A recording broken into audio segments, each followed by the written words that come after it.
What's up everyone, how are you all? Today we are back with another blazing Naruto story. What if Naruto moves to Tokyo to follow his brother Deidara? If you enjoy then please like, share and do comments. And also check the description to original creator of this beautiful creation. My brother has always been a kind of hero to me. But not the flawless, squeaky clean type, all polished morals and ironed out ideals.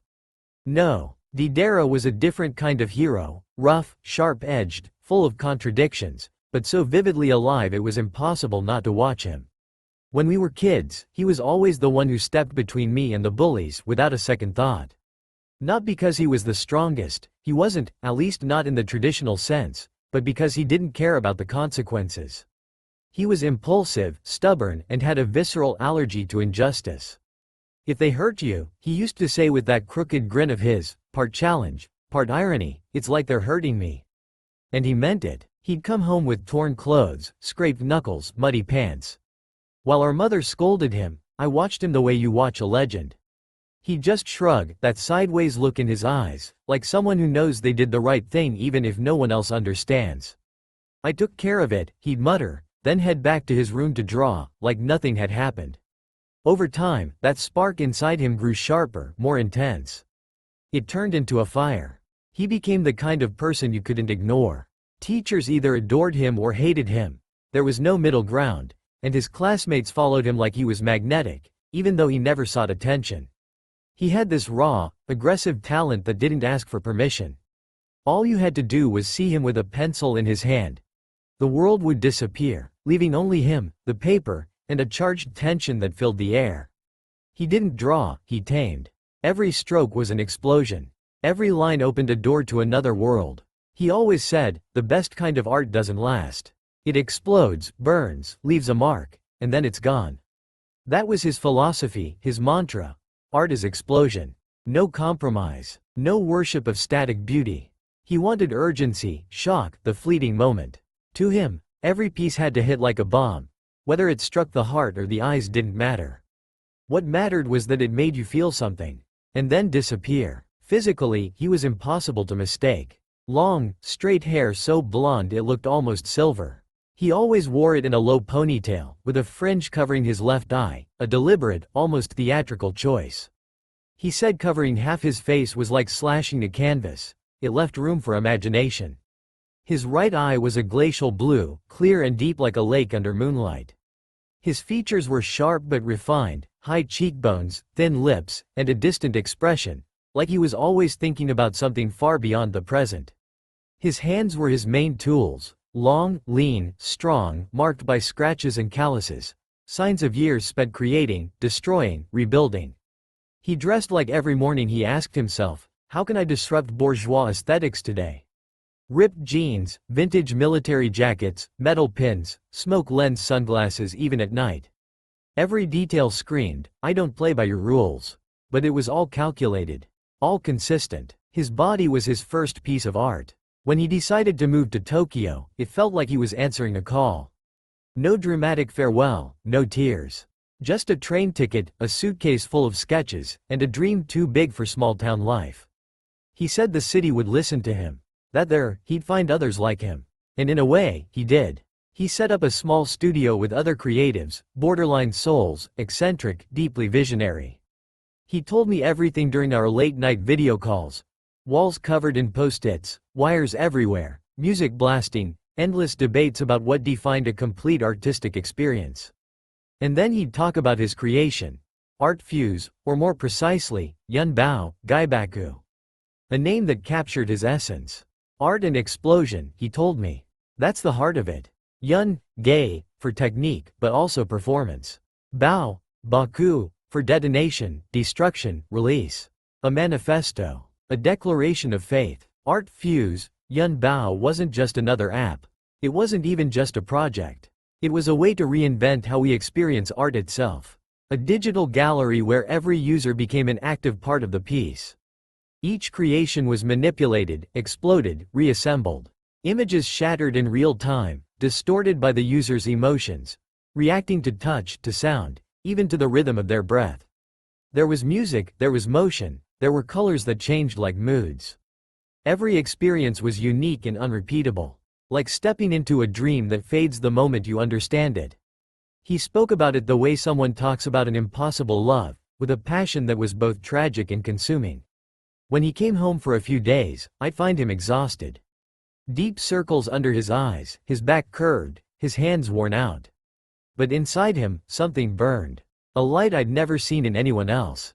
He described every detail like poetry, and I listened, enchanted. I had the feeling he was walking a tightrope over something immense, something revolutionary. Something that couldn't possibly fail. So I decided to follow him. It wasn't just about wanting to see him again. It was something deeper, more urgent. I needed to understand if what he saw, I could still feel. I started studying like a man possessed. Every night after work, I'd shut myself in my room and drill kanji until I dreamed about them.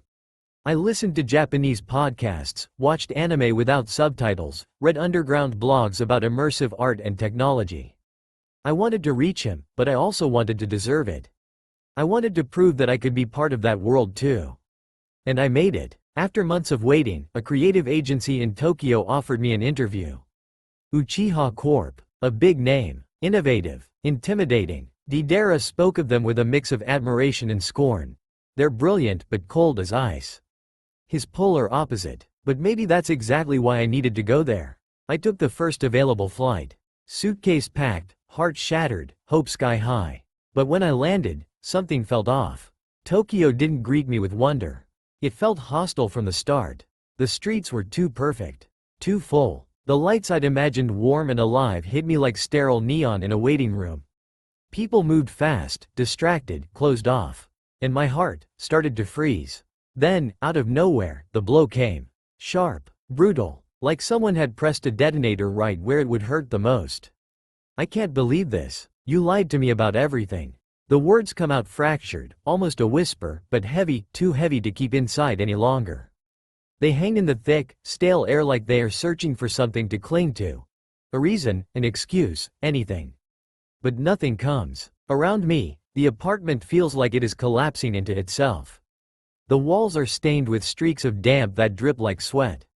The couch is sagging and grimy, gray with filth. Overhead, the ceiling fan groans with a metallic screech, like the breath of a dying machine. Every time it changes direction, it emits a weary whine, like even it has grown tired of being here. The smell hits me like a punch, mold, stale smoke, and the faint reek of spoiled food. It burns my nose, makes my head spin. The heat is suffocating, like a damp, sticky cloak clinging to my skin from the moment I step through the door. Deidara scratches the back of his neck slowly, deliberately, as if he has been trying to find the words for a while now. He does not look surprised by my reaction. If anything, he looks like he was expecting it. Like he had imagined it over and over, and now he is finally watching it unfold. Let me explain, Naruto. Please. His voice is hoarse and worn, older than I remember. There is no trace left of the excitement he used to have when he talked about Tokyo, about his project, his future. You told me you had a studio. A revolutionary project. An apartment in Shibuya. I lower my gaze, trying to swallow the knot rising in my throat. And instead, you brought me to this dump. I glance toward the fridge in the kitchen corner. It is coated in a yellowish film of grease and dust, the handle broken, a black stain slithering down toward the floor. Something shifts in the shadows behind it. I do not want to know what it is. I know. I messed up. He drops to the floor, legs crossed, leaning against the wall like standing is too much effort now. I look at him. His beard is patchy, growing wild across his cheeks. His eyes are sunken, ringed with deep circles like open wounds.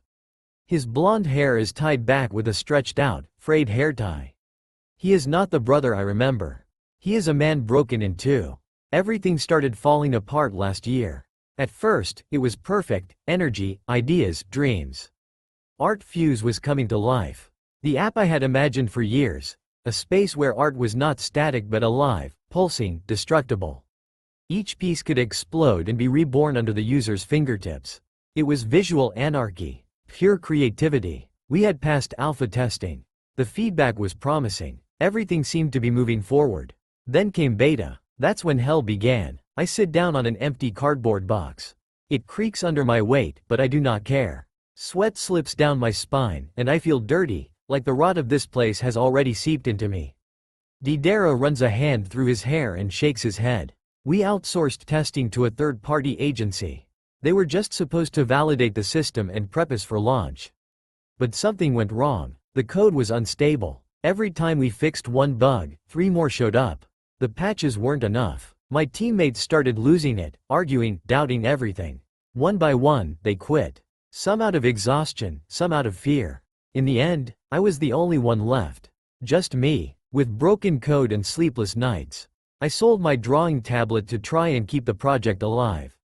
One last shot, but it wasn't enough. Everything crumbled. Boom. He laughs, but it is a broken sound, hollow. There is nothing funny in it. I didn't want you to know any of this. I really thought I'd pull it off before you arrived. I imagined welcoming you with a smile, showing you something amazing. But instead, this. I look at him. I want to say something, but the disappointment inside me is too heavy. And when I finally speak, the words come out as a whisper, trembling with anger and pain. How is this even possible? Deidara lifts his eyes to the ceiling and throws his arms open, caught between exasperation and resignation. I don't know. It's the question I ask myself every single day. We postponed the launch to summer, we wanted everything perfect. But then, in spring, while we were still drowning in bugs, this came out. He pulls out his phone and shows me the screen. A bright digital poster glows in his palm. The title is in Japanese, Bakuhatsu Surubigaku. Aesthetics of Explosion. I recognize it instantly. The concept, the visual style, the interface, even the way the user interacts with the artwork, destroying it, reshaping it. It is art fuse, or something scarily close to it. What is that? I ask, even though I already know. A competitor, an app, just like ours, same concept, same aesthetic. But it launched first. It blew up, Naruto. It went viral. It's everywhere now. A killer app. Millions of downloads. Glowing reviews. They made it. We didn't. I feel hollow. Like all the hours I spent listening to him dream, every message, every late-night call from Tokyo, were just fragile bubbles, bursting in my face. You're doing it again, I murmur. Talking like the world's out to get you. He shrugs and lowers his gaze. Because it is. Or, that's what it feels like. I'm convinced the agency sabotaged us. They slowed down our development, flooded us with useless bug reports, kept us distracted while they took every detail. Then they sold it, to someone bigger, faster, richer, someone who took our heart and turned it into a product. I get to my feet. The box underneath groans and collapses, but I barely notice. The air is still, heavy, thick with everything we have never said. Or maybe it's just a horrible coincidence, I say. Maybe someone else had the same idea. Exploding art is a powerful concept. It doesn't have to mean someone stole it from you. But even as I speak, I know I don't believe it. Not really. Because looking at Deidara now, sitting there in the wreckage of his dream, I can see the wound is too deep to be random. Sure, but how could we compete with a well-made copy backed by more funding? It just didn't make sense to keep going. At best, our project would have looked derivative. And the team, they were exhausted. Some hadn't been paid in months. In the end, they lost faith and left, one by one, until I was the only one standing in the ruins. His words come out slowly, worn thin by exhaustion, but there's a quiet urgency in his voice, like each syllable had been held back for months and only now found the strength to rise. His tone cracks slightly, but he doesn't stop. He keeps going, like he needs to get it all out in one breath, like putting some order to the chaos might help him reclaim a shred of dignity. They gave me an ultimatum. Threatened legal action. I couldn't afford that, so I took out a loan to pay them off. And here I am, bankrupt, delivering food to stay afloat, living in this hole. It hits me like a punch to the stomach. I stay still, arms limp at my sides, eyes fixed somewhere in the void, unable to react right away. Every sentence he just said echoes inside me, carving its way in, taking up space, growing heavy. Heavy like the silence that follows, like the awareness of a collapse I had sensed but never wanted to truly see. The thought that my brother, the man I've always seen as larger than life, even when he was just a kid with fire in his eyes and a head full of wild ideas, has ended up like this, wandering around Tokyo with a thermal backpack on his shoulders, crushes me.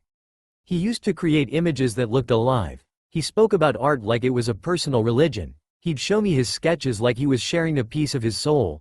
And now he's crawling between traffic lights and apartment stairs for a few measly yen. My throat tightens. A delivery guy? I whisper eventually, my voice thin, like I'm afraid of the very words I'm saying. It's the only thing I can get out, the only thing that makes it past the mess in my head. You are an artist. A visionary. You shouldn't be living like this. I hear myself speak and I hate how I sound, naive, maybe even pathetic. Like talent alone should be enough to survive. But Deidara doesn't look at me. He stays still, hands clasped over his mouth, shoulders locked in a posture that screams surrender, defense. His silence weighs more than any words, like he's holding back a scream in that void. Then finally, he answers, barely a whisper, like he's scraping the words from somewhere deep inside his chest. I've sent resumes everywhere, but this market's a trap, saturated, ruthless, closed. No one wants to take a risk on someone like me.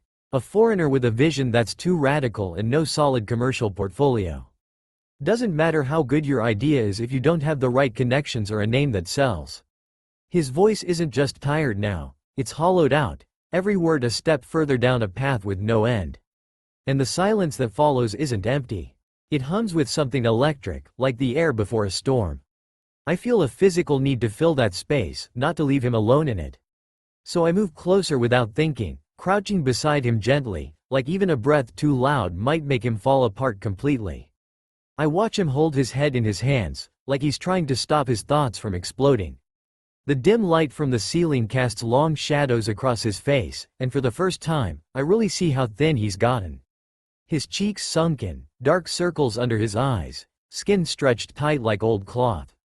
He, who once looked untouchable. And, the loan? Do you have a plan to pay it back? I ask, though deep down I know I'm just clinging to an illusion. He shakes his head slowly, drained. I try to save a bit every week, but it's crumbs. The interest rates are killing me, Naruto. Every month it gets worse. It's like quicksand, the more you fight it, the deeper you sink. I don't see a way out. His words knock the air out of me. It's like we're not talking about my brother anymore, but someone already sentenced. And that metaphor, quicksand, sticks to my skin, thick and impossible to shake off. I bite my lip hard enough to draw blood. But I don't care. It's a clean, real kind of pain, and right now I need it. I look at him, curled in on himself, and a wave of frustration rises in me like a tide. It's fierce, it burns, it grips my throat. A rage born from too much love and helplessness. Like watching the last light go out in a lighthouse you thought would never fall. I saved up a bit, from the summer job. I blurt, almost afraid that if I think too much, I'll back out. I can give it to you. It's not much, but it could help. Just to breathe. He lifts his head slightly, and in his eyes I see something that shatters me. A mix of gratitude and pain. The kind of look you don't forget. The look of someone who understands that kindness, sometimes, is just another burden. No, Naruto. Really, thank you. But I can't drag you into this madness. I won't let you. Don't be proud, I say, trying to keep my voice from cracking. You'll pay me back. Slowly. I know you will. He says nothing for a while, then sighs. A long, empty breath, like he's letting go of the last illusion he had left. It wouldn't even scratch the surface, he murmurs. And this time, there's something different in his tone, a resignation so complete it's almost terrifying. I clench my fists against my knees, trying not to scream. Then, Dad, we could talk to him. Maybe he'll figure something out. Together we could. No, Naruto. Neither you, nor me, nor Dad can access that kind of money. It's out of our reach. This isn't the kind of debt you fix with goodwill and sacrifice. My heart pounds wildly. I feel the blood pulsing in my ears, my temples, my wrists. Like my whole body is trying to fight back against reality. God, how much is it? He lifts his eyes to meet mine. Those eyes that once burned with wild ideas and dreams too big for the world are now just full of darkness. Not the kind that screams, but the kind that breaks you all the same. Trust me, Naruto. You don't want to know. I stay quiet, staring at the walls of that crumbling apartment like maybe, from one of the cracks, a solution might crawl out. Something we haven't seen yet. A clue, an idea, anything. The air is stale, heavy with lingering smoke and a trace of metal and overheated plastic baked into the walls. Every detail tells a story of slow decay. My throat is dry, my chest feels tight, and inside me, there's just one silent question echoing over and over. How did we end up like this? Seeing him like that, sitting on the edge of the sunken couch, His eyes dull and not even looking at me, it cuts deep. A kind of pain I can't name. And even though I don't know how yet, I know one thing for sure. I'm not leaving him like this. I'll find a way to help him. No matter what it takes. Because I can't accept that he's really fallen this far. I keep thinking there must be a mistake, a misstep, something we overlooked. That brother who, when we were kids, always seemed to know where he was going. Who talked about the future with light in his eyes. Who walked me around the neighborhood like we ruled the world. Now he's just a hunched over shadow, dulled and gray. Who's even stopped dreaming? But even if he's lost hope, I can't. I won't. There has to be something I can do to help him. There has to be. Have you tried talking to a bank? I ask, my voice unsure, careful, like the words might break before they even reach him. Maybe ask for debt renegotiation, a payment plan. There's a thin thread of hope in my suggestion, stretching and snapping in the thick air of the room. If you show me the papers, maybe we can figure something out. There has to be a way. But his silence lasts too long, and it's the kind of silence that weighs more than any answer. I watch as he looks down, jaw clenched like even speaking has become too hard. Too painful. Then, in a rough, barely audible voice, he says, "There's no bank. No institution would give me credit in the state I'm in. I had to figure something out. Find an alternative, but it's not conventional." The blood drains from my face. My body goes stiff, like I brushed against a thought I didn't even want to have. "Deidara, did you go to loan sharks?" I ask softly, the words burning on their way out, because I'm afraid of the answer. Because I already know. He doesn't reply right away. Just gives a faint smile, but there's nothing amused about it. Just resignation. And shame. Not exactly. Not in the usual sense, but let's just say they're not exactly saints either. My body moves before my brain. I yank my phone out of my pocket, fingers already typing, heart in my throat. We had to tell Mom and Dad. They need to know, but his no cuts through before I can finish. Firm, unshakable. He looks straight at me, that rare clarity in his eyes that only shows up when he really wants to be taken seriously. 1. It's 4 in the morning in Miami. 2. I won't drag them into this. I won't allow it. I've never asked them for anything. I'm not starting now. I bite my tongue, but I can't hold it in. So you'd rather lie to them? Keep pretending everything's fine while you're drowning in debt?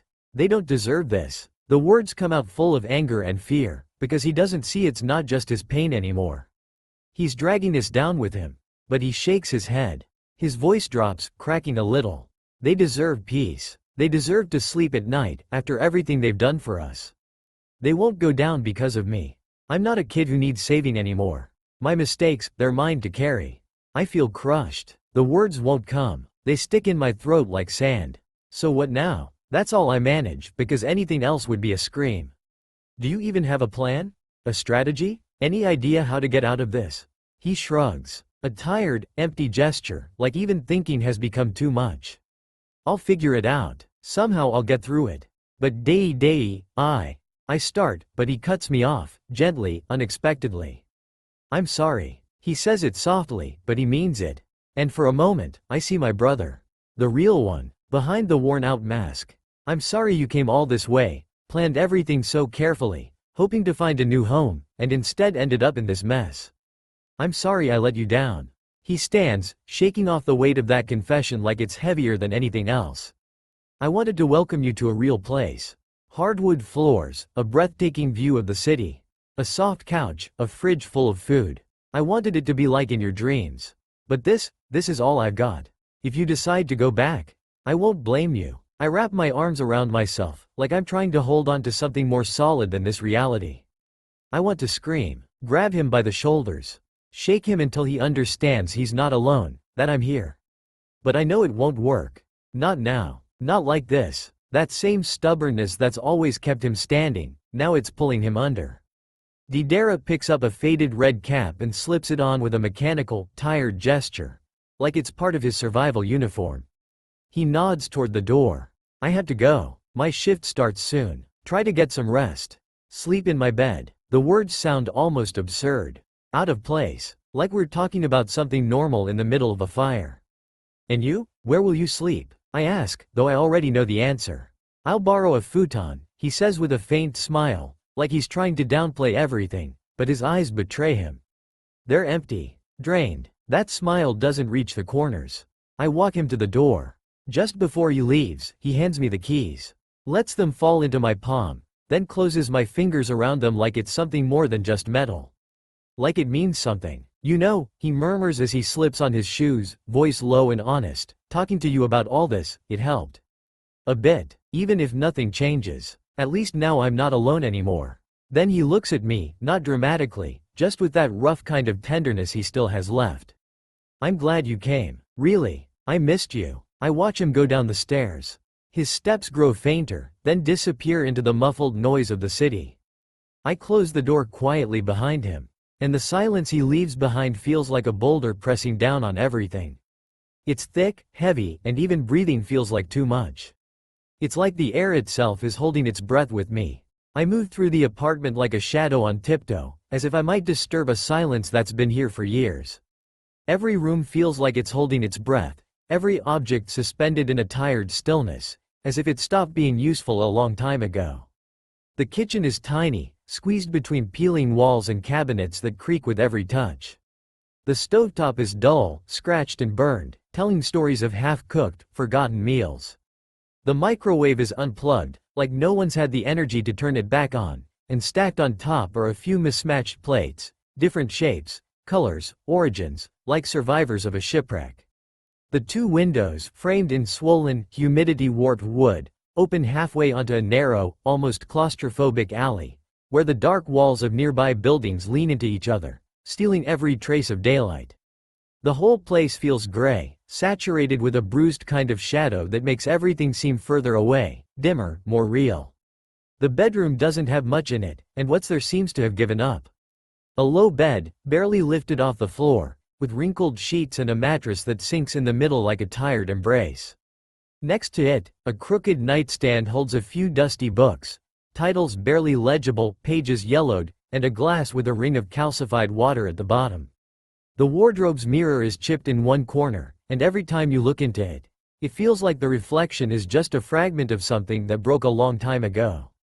From the ceiling, tight cords stretch across the room like laundry lines, draped with clothes left out to dry, lonely socks, faded t-shirts, a dull towel. Everything smells the same. Like a life lived on a budget, made of small repeated gestures, habits that leave no room for hope, sacrifices made without even noticing.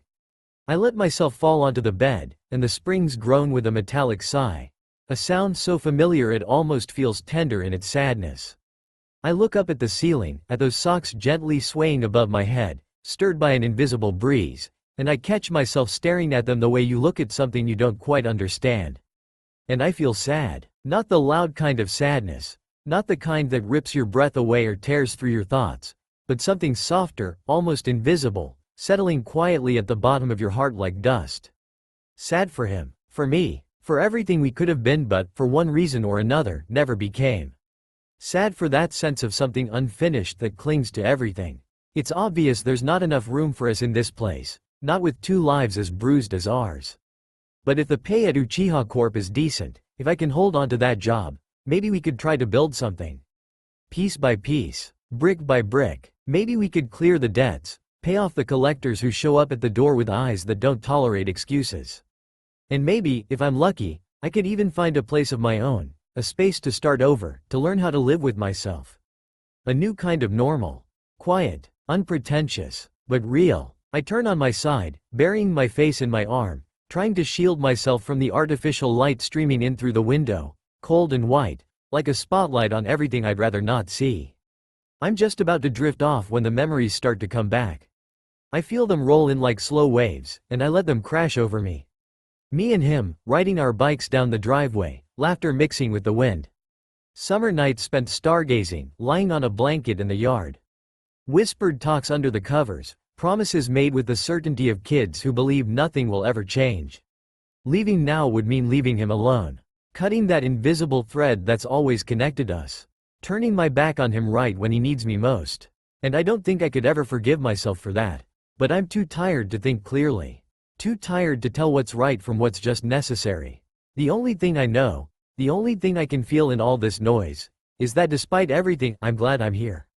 Even if it hurts, even if it's hard, I'm glad to be here. Something stirs me in the oppressive silence of the room. A dull sound, Maybe the distant, metallic click of a key turning in the lock, followed by the lazy, almost hesitant creak of a door slowly opening, dragging across the floor with a low, sleepy groan, then closing again with a muffled thud, like a held breath.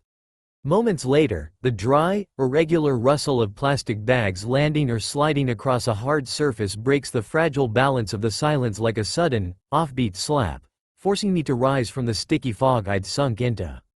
I opened my eyes all at once, my heart pounding in my chest as if I'd been running for miles in a dream, a wild, stubborn rhythm echoing inside my temples.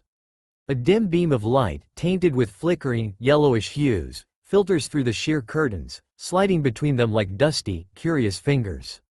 It settles on the weary walls and clings to my still scattered thoughts, as if trying to pull me back to reality in small, patient touches, the kind made by someone who's repeated the same gesture every day, too many times to count. It takes a moment, maybe two, to remember where I am. This isn't home, not yet. Tokyo tastes like a dream dragging itself into wakefulness, the kind that doesn't fade in the morning but sticks to your skin and under your nails, following you even after you're fully awake. Long desired, now it's real, wrapping itself around me like a scratchy blanket far too heavy for summer, suffocating and yet strangely comforting. Foreign, and still, somehow, mine. As if it's always been waiting for me. As if it kept a place open just for me, between its skyscrapers and flickering lights. The room, small, messy, is steeped in a half-light that smells of things unsaid, of temporary habits pretending to be permanent. The gray walls, stained with damp and scratched by time, seem to close in around me in a weary embrace, like they, too, want to collapse but can't afford to. The ceiling hangs low, oppressive, and the summer heat seeps into everything. The crumpled bed, the clothes piled on a chair, even the air itself, thick, stale, saturated with the old scent of aged wallpaper glue, damp fabric, and dust that refuses to settle. The fan spins lazily, creaking softly with each turn like a worn-out metronome, its droning hum not cooling the room but simply reminding me how relentless the heat is. It's the kind of heat that seeps under your skin, that sticks to your thoughts, slowing them, stretching them out, making them melt like ice in a drink left too long on the table. I peel myself off the bed like I'm fighting some invisible grip, limbs heavy, head foggy, and drag my bare feet to the kitchen doorway, each step a sticky slap against the floor that feels like it's trying to pull me back, hold me down, as if the whole apartment wants to keep me trapped in its sluggish inertia. The only source of light comes from the harsh, cold neon of the kitchen, far too bright compared to the resigned darkness of the rest of the apartment.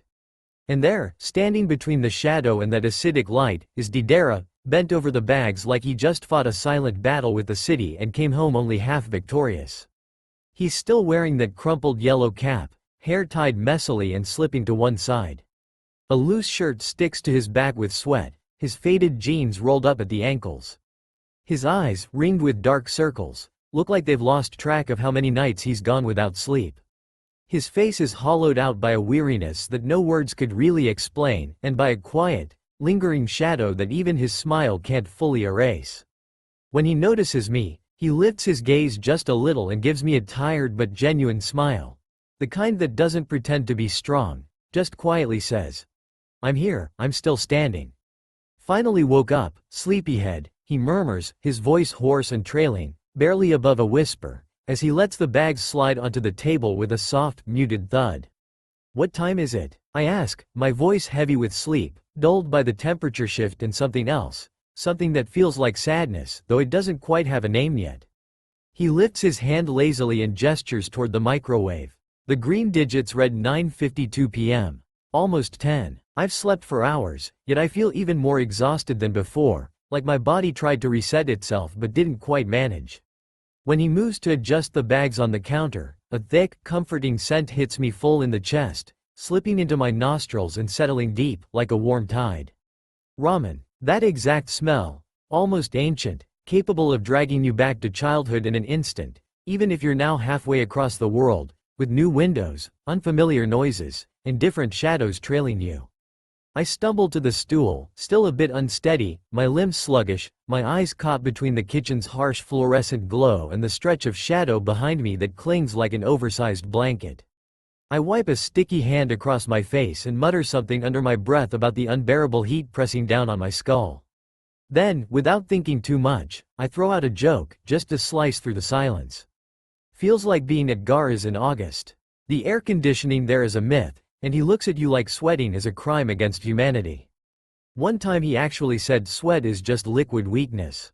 Can you believe that? Deidara bursts out laughing, rough and honest, his shoulders shaking, a spark flashing in his eyes like, just for a moment, he'd found a lighter, freer version of himself. I move closer to the table. Deidara has brought 2 bowls of still warm ramen, a container of limp fries, a side of questionable-looking mixed vegetables, and a couple of cold drinks with condensation sliding lazily down the glass bottles, pooling into little circles on the laminate surface. The cold water tempts me, but it's the smell of the ramen that really gets to me. It makes my mouth water and melts a tight knot somewhere deep inside. I lean over, inhaling the thick steam, and close my eyes for a second, like the scent alone might be enough to make me feel at home. How much did you spend? I'll give you my share, I murmur, my hand slipping under the couch cushions, blindly searching for my wallet. Nothing, he says with a shrug, grabbing one of the bowls with practiced ease. Work messes up orders all the time and lets me take the leftovers home. Only perk of my miserable job, free dinner almost every night. Kinda like Robin Hood, but with ramen bowls. Oh, wow. The words come out with a mix of surprise and lazy amusement, a faint smile tugging at the corners of my mouth. I pick at a fry with my fingers, but my stomach turns instantly, still clenched in protest over something I can't name. I'm not hungry. I think I'll just make a coffee. Deidara pauses mid-step, like a thought just crossed his mind, and then turns to face me. The usual sarcasm in his expression is gone. His face is serious, stripped of the ironic mask he normally wears so easily. You need to eat, he says, his voice pretending to sound firm, though I catch the quiet thread of worry running beneath it. How else are you going to face the interview tomorrow? I freeze, caught off guard by his words, which bounce around the foggy corners of my brain. Tomorrow? I manage to say, my voice thicker than expected. My hand lifts instinctively to my hair, fingers running through the strands like they might find something there, an answer, a clue, a grip on something solid. I sigh, trying to rewind a memory that already feels blurred and frayed at the edges, like the entire day slipped right through my fingers without me even noticing. I couldn't remember anything, not a single detail, just a faint, gnawing sense of urgency now crawling steadily into my bones. Tomorrow morning, that's what you said, he replies, and there's a flicker of doubt in his voice now, like he's the one questioning whether those words really came out of my mouth. But if you've changed your mind, I get it. Something stirs inside me, like an echo I hadn't heard in a long time suddenly rising up, and before I can stop myself, I answer. Quietly, but with a thread of determination tightening in my voice, wrapping around my stomach like a drawn string. I'm going, I say, more to myself than to him. I fought like hell for that interview. I lost sleep, rewrote letters that never felt good enough, called in favors that cost me pride and energy, collected recommendations like they were sacred. I'm not backing out now. Not when I've made it this far. I look up at him. My voice gets steadier as I speak, like the words are finally falling into place. I'm staying here, Deidara. I'll help out. We'll split rent, bills, whatever it takes to stay afloat. And if there's anything left over, we'll start chipping away at your debt. Little by little. But we'll do it. My words seem to hit him straight on. The air between us suddenly feels still, dense. Deidara freezes, chopsticks suspended midair, caught in a gesture that's usually so casual, but now just feels misplaced. For a second, he says nothing. His gaze drops slowly, trailing across the tabletop like he's searching for answers between invisible crumbs and faint shadows. When he finally speaks, his voice is low, almost muted. You know I can't accept that. But there's no harshness in it. No sharp edge of refusal. Just something softer, like a quiet surrender. A doubt gnawing away at him from the inside. And why not? I ask, tilting my head slightly. There's more strength in my voice now, not anger, but a kind of stubborn affection. The kind that doesn't give up easily. You'll pay me back when you can. I know you would. And you would have done the same for me, don't even try to deny it. I look him straight in the eyes, because I know there's still something there. Beneath all the jaded layers, something still responds. Something that remembers the two of us before all this. He sighs, grabs a can with a gesture that's almost clumsy, and opens it with that crisp click that slices through the kitchen silence. He takes a long drink, like he's hoping the fizz and chill will untangle the mess in his head. When he sets the can down, he does it more slowly. His eyes look different now. I'm not denying it, he admits, and there's something gentler in his voice, like, for just a moment, he's letting the walls down. Then it's settled, I say, gripping the chopsticks a little tighter, letting the wood wedge between my fingers like a quiet, final vow. I'm not leaving, and I mean it, because Tokyo might be chaos, sure, but it's also alive. It has this kind of raw energy that reminds me I want to be, too. Even if everything feels unstable. Even if the future is terrifying. Maybe because of that. So you're really thinking of staying? Of making a life here? He asks, voice quieter now as he leans against the sink, like it's the only solid thing around him. The cold overhead light casts down on his face, carving shadows under his eyes, deepening every tired line. He looks exhausted, but for a second, I catch something else beneath it. A flicker. A fragile sliver of hope. I nod, finally bringing the ramen bowl close, letting the thick, spiced steam wrap around me. I smile, and my tone lightens, even if my heart's still pounding. Maybe, I say between breaths of steam, but only if I can afford a bigger apartment. With air conditioning, dat bayo. Deidara lets out a quiet laugh and shakes his head. That same old yellow cap, worn and tilted to one side, looks like it's shielding him not just from the sun, but from everything that weighs on him. He stands by the sink, back resting against the greasy counter, chewing slowly, like each bite is some kind of ritual to keep himself anchored. The smell of ramen, rich, salty, layered with soy and a hint of charred scallion, mingles with the dry scent of half-rinsed dish soap and the steam fogging up the window above the sink. Think it through, Naruto. Tokyo's not some daydream. It's a slow pull. It watches you, judges you, and if you're not ready, it'll crush you. His voice is hoarse, threaded with a melancholy he tries to hide, but I can hear it, in every pause, every sigh. People like us, we don't fit here. They put a label on us and move on. I shrug, blowing gently on the steaming broth, its surface catching the light like liquid glass. I know, I say quietly, more to myself than to him. I prepared for this. I studied. I even took an intensive course. I was one of the top students. I try to sound confident, but my voice comes out light, thin, like an empty shopping bag just waiting for the wind to carry it away. He gives me a long look, like he's trying to read right through me.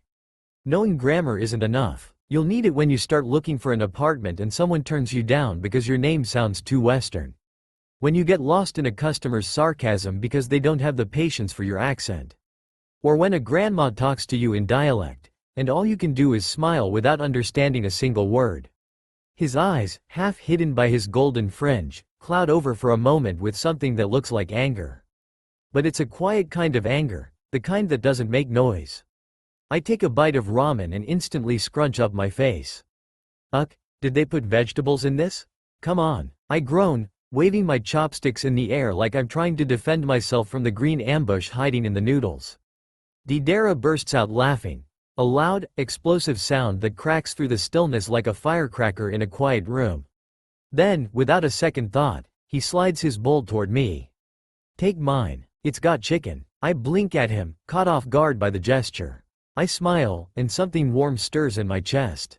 I love you, big bro. The words come out honestly, without filters. The air in the room shifts, softens. He pauses, meets my eyes. I love you too, Naru. But from now on, no more secrets. No more lies. From either of us. I nod slowly and call him by the nickname I used when I was little, back when the world felt simpler. Okay, Day. That makes him smile. Then, out of nowhere, he whips out his phone with a swift movement. Wait a second, don't move. Picture. I jolt. Are you serious? I'm eating, I've got chopsticks in my hands, and my hair. Just look at it. I protest with a mouth still full. A messy lock of blonde falling over my eyes like a lopsided curtain. But he's already aiming the camera. The click is quick, sharp. In the first photo, I look exactly like myself. Wide eyes glistening from the heat of the broth and the rush of emotion.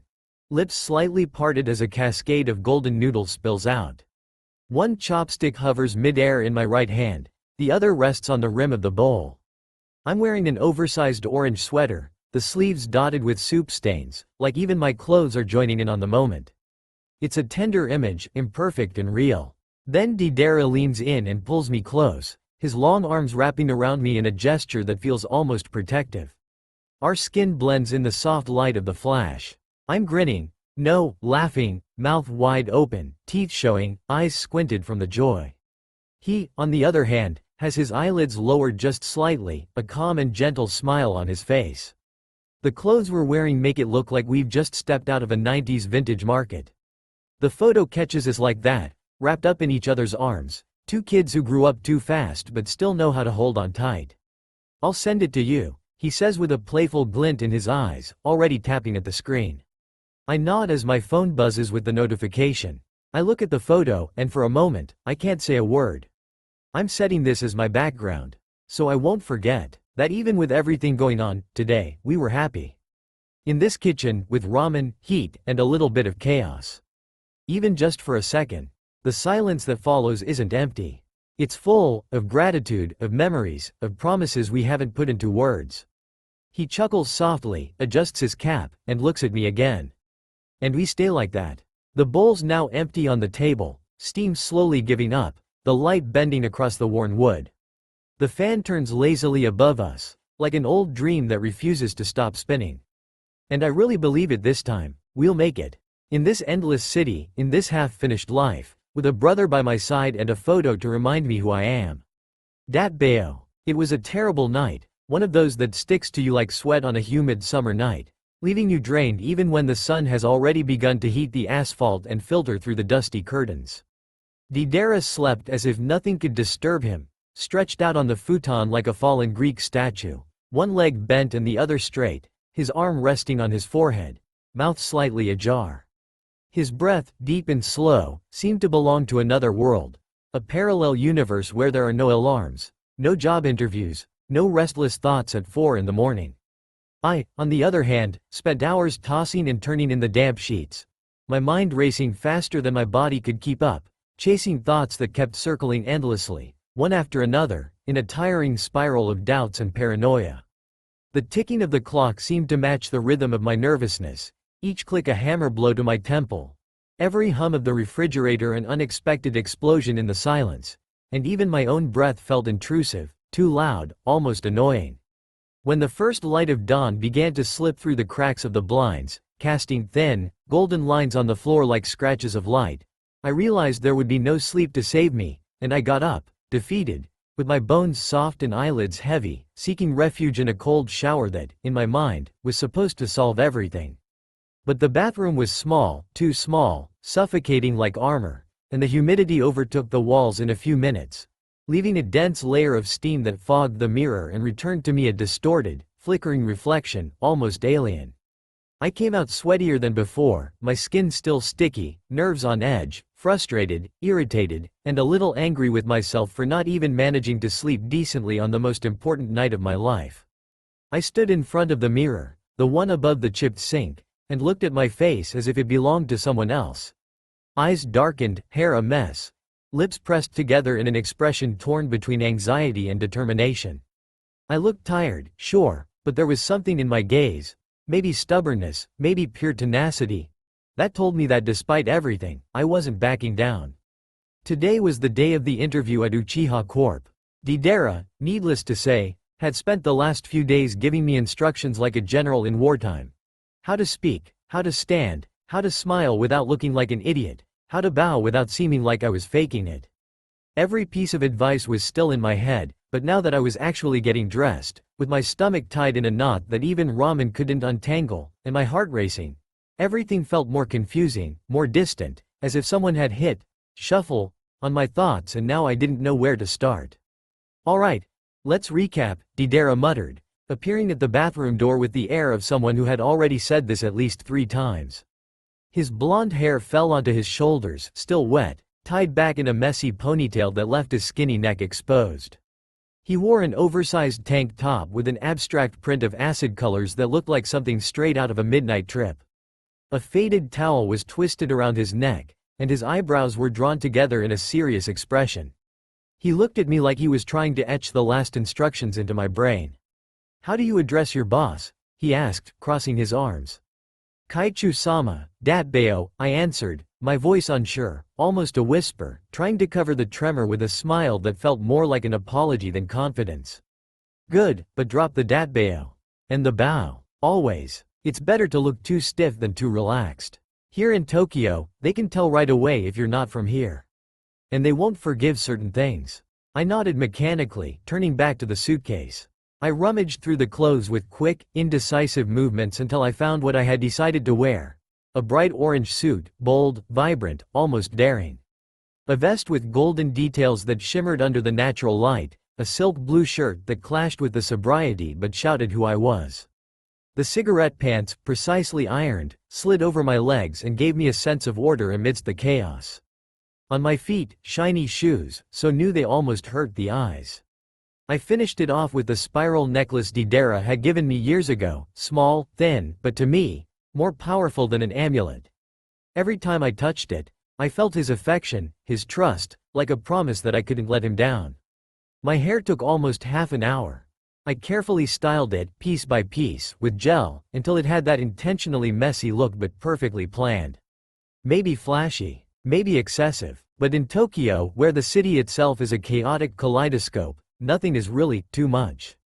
Watch out for the train tickets, Deidara continued, his tone serious but affectionate, as he put on a crumpled hat that seemed to have lived 1,000 lives, faded at the edges with a small loose stitch on the visor, a relic of his street artist days, or perhaps a lucky charm he insisted on keeping despite everything.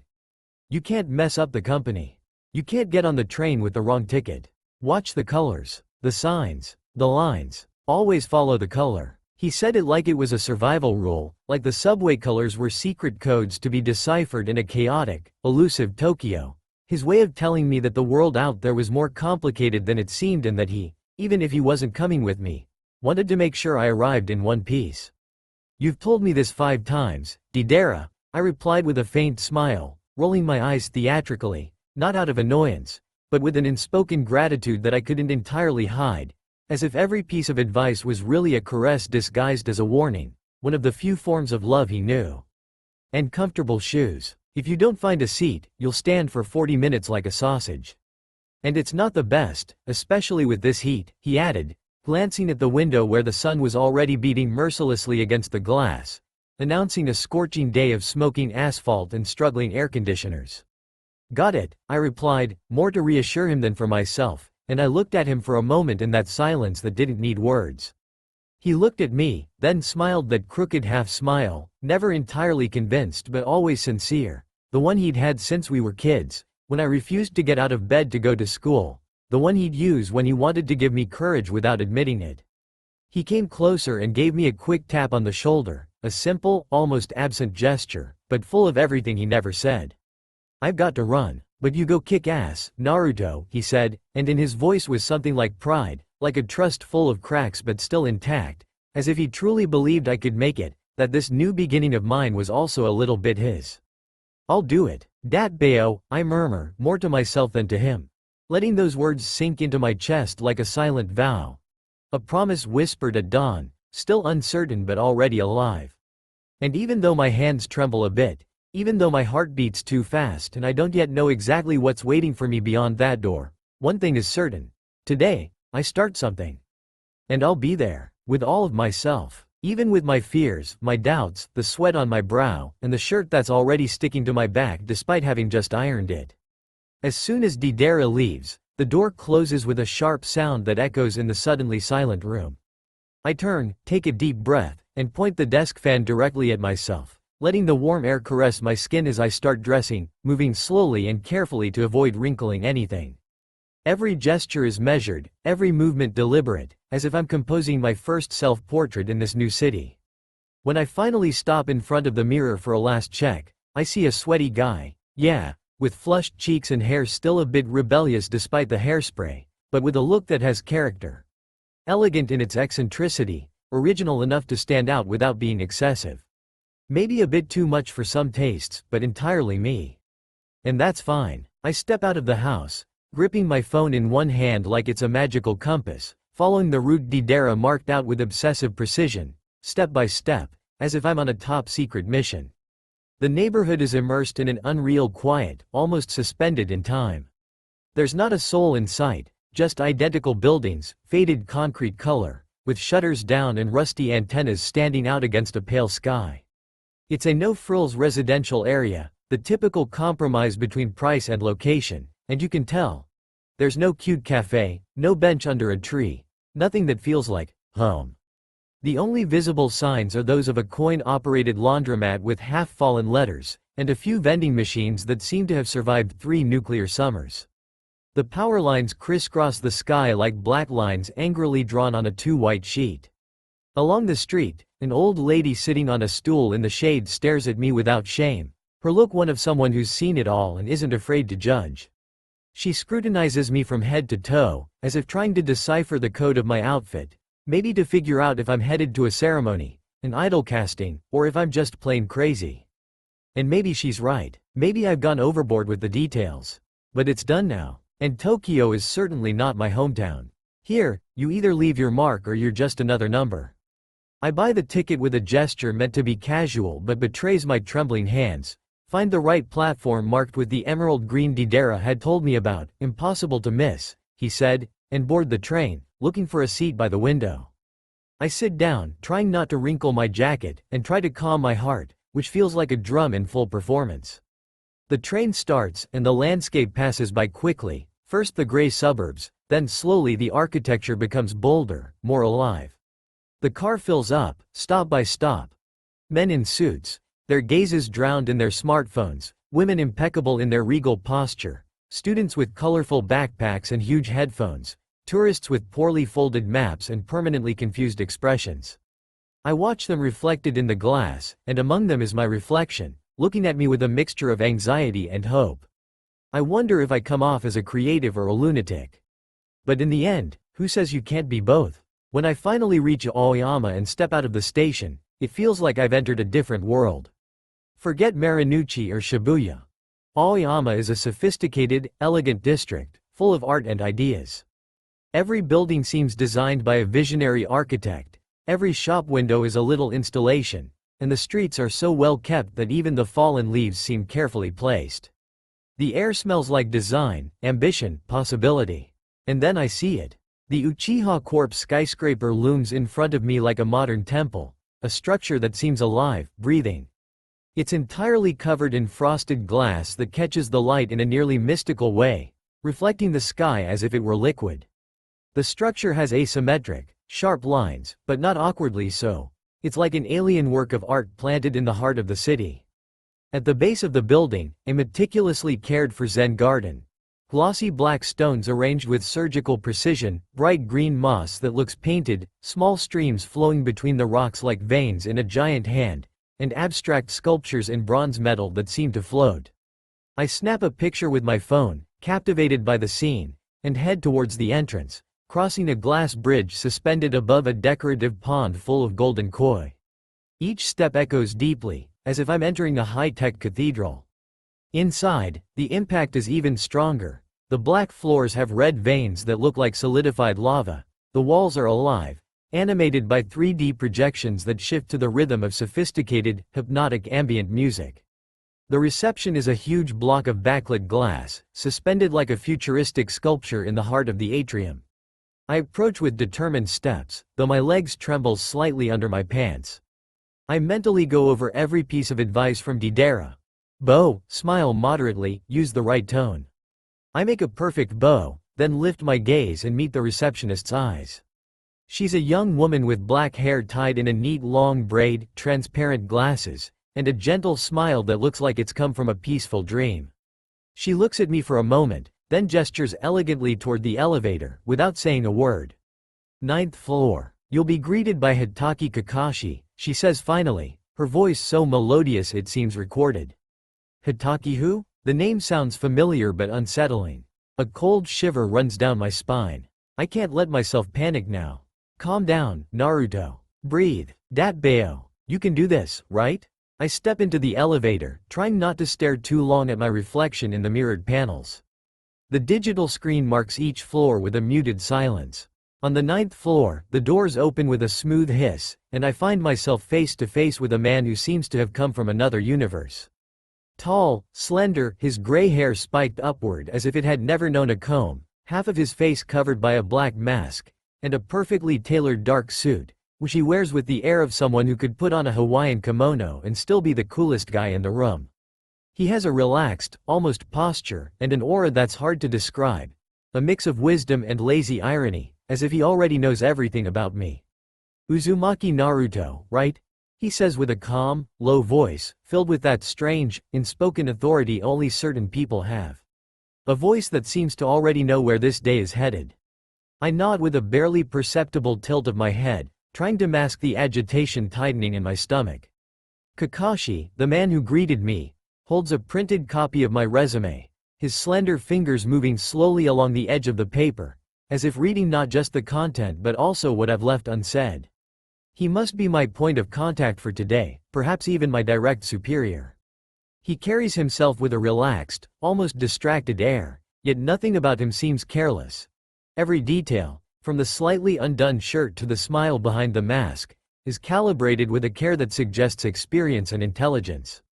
The way he pronounces my name pulls a half smile from me, a slight hesitation on the sound of the "you," as if English isn't entirely familiar to him, and that unexpected detail makes him seem suddenly more human, warmer, as if in some way he's meeting me halfway to shorten the distance between us. It reassures me, though I don't show it.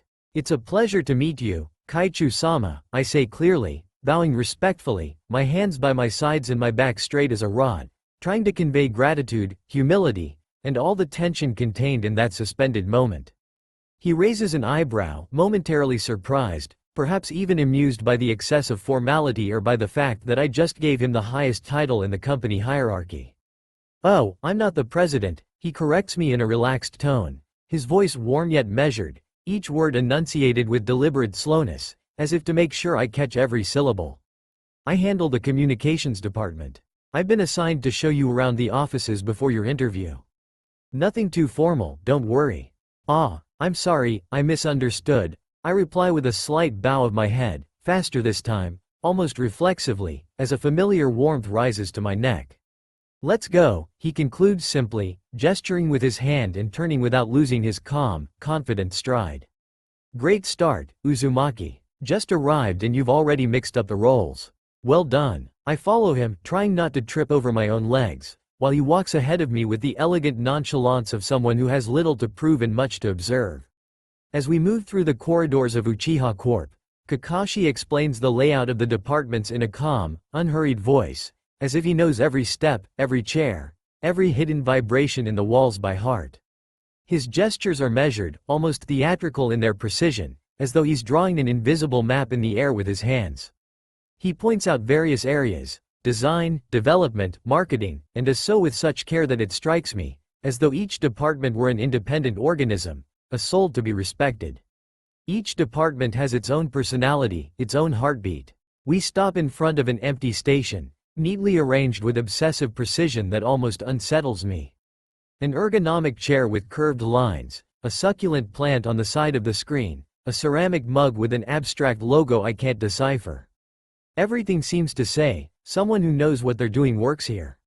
"If everything goes as we hope, this could be your little kingdom," he says, his tone softening slightly, and even though I can't see it behind the mask, I'm sure he's smiling. Inside, though, it's as if an electric current has passed through me from head to toe. I force myself to remain composed, shoulders straight, face neutral, but my mind is a whirlpool of questions, expectations, and fears. What if I'm not up to the task? What if all of this is too much for me? The environment strikes me. The offices are modern, bright, but not as impersonal as I feared. There's life, there are details. Every desk seems to tell a story, every object is there for a reason. The frosted glass dividers create a sense of privacy without isolation, the screens reflect a warm light, not cold or artificial, and the strategically placed plants give the air a breath of life, lightening the atmosphere like brushstrokes of green on a white canvas. It feels like being in a place that doesn't force you to adapt, but wants you to feel part of something, that takes care of those who inhabit it, that watches and welcomes you without judgment. Then we arrive at the break area, and I'm honestly stunned. An inviting open space, with low gray fabric couches that seem to absorb the fatigue, light wooden Scandinavian-styled tables that provide a visual sense of balance, a modern coffee corner with healthy snacks, drink dispensers, and even a professional espresso machine worthy of an elite cafe. But what truly catches my eye is the rooftop garden. Living walls of ivy and vines, natural wood benches, soft and diffused light, an atmosphere almost suspended in time, as if from here the chaos of the outside world were 1,000 kilometers away. I can already imagine myself there, at the end of the day, with a hot coffee in my hands, eyes turned to the sky above Tokyo, while the city pulses beneath me.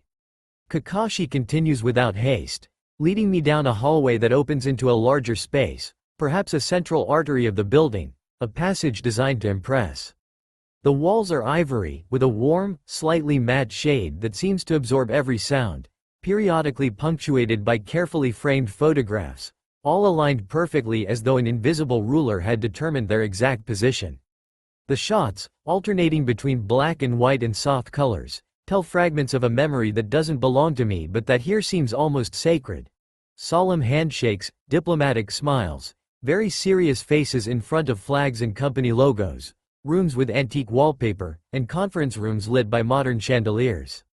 They look like postcards from another time or another world. Here's our president, captured in various occasions with figures from the Japanese business world.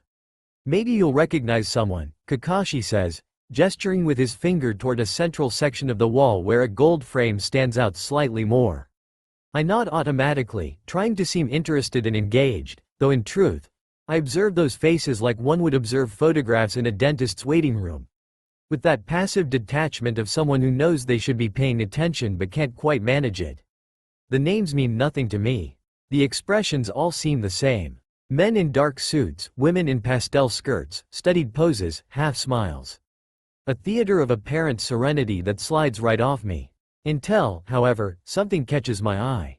Or rather, someone. A figure that repeats itself, almost like a visual constant, present in at least 5 different photos, always placed with some centrality, as though it were the axis around which the others rotate. He has a piercing gaze, stern, and a rigid, military posture.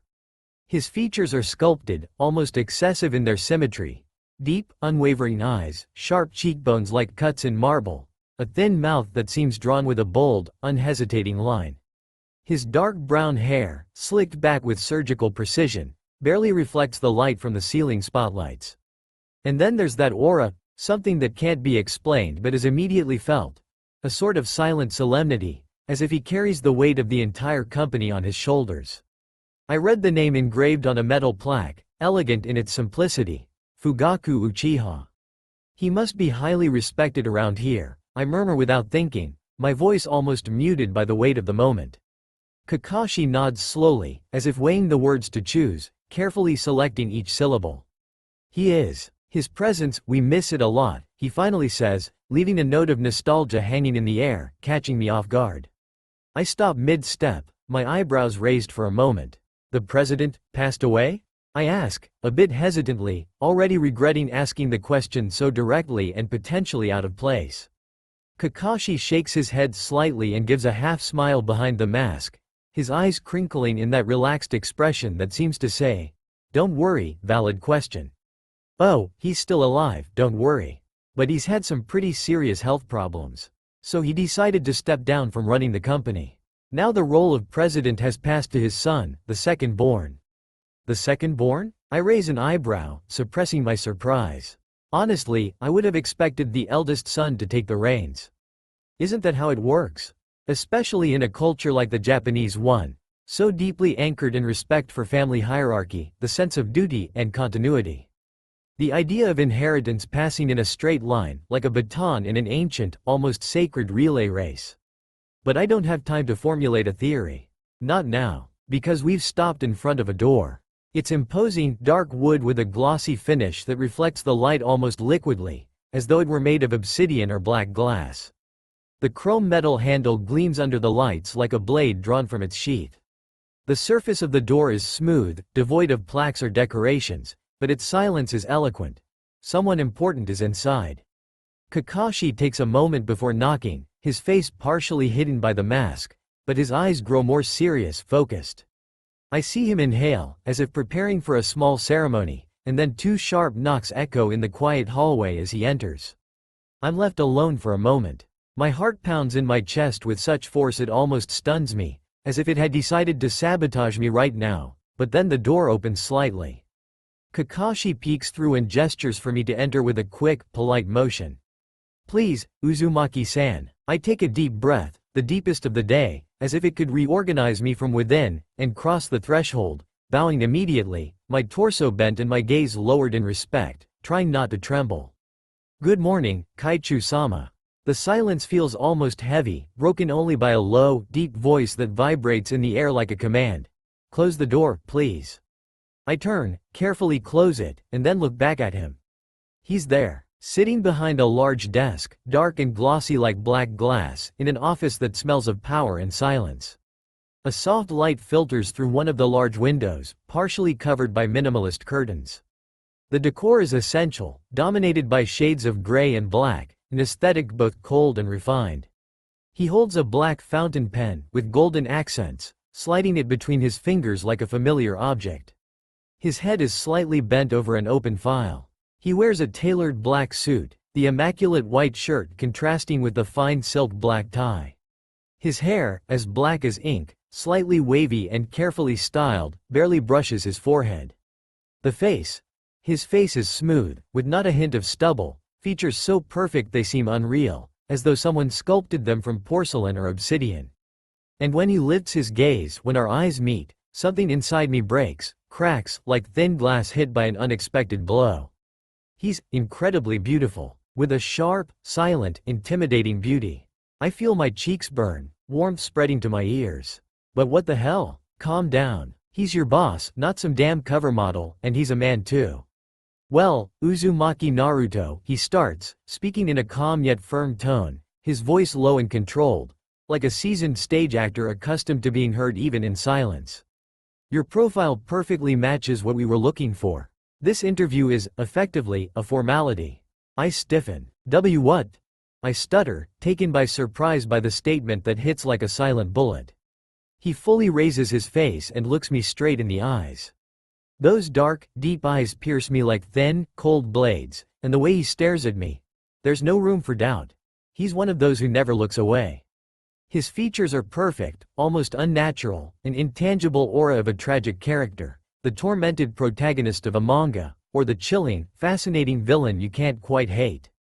Please, have a seat, he adds, with a small gesture of his hand indicating the chair in front of the desk, without breaking eye contact. I sit down, trying to mask my unease with as much dignity as I can manage. I force myself not to twist my hands, not to shake my legs.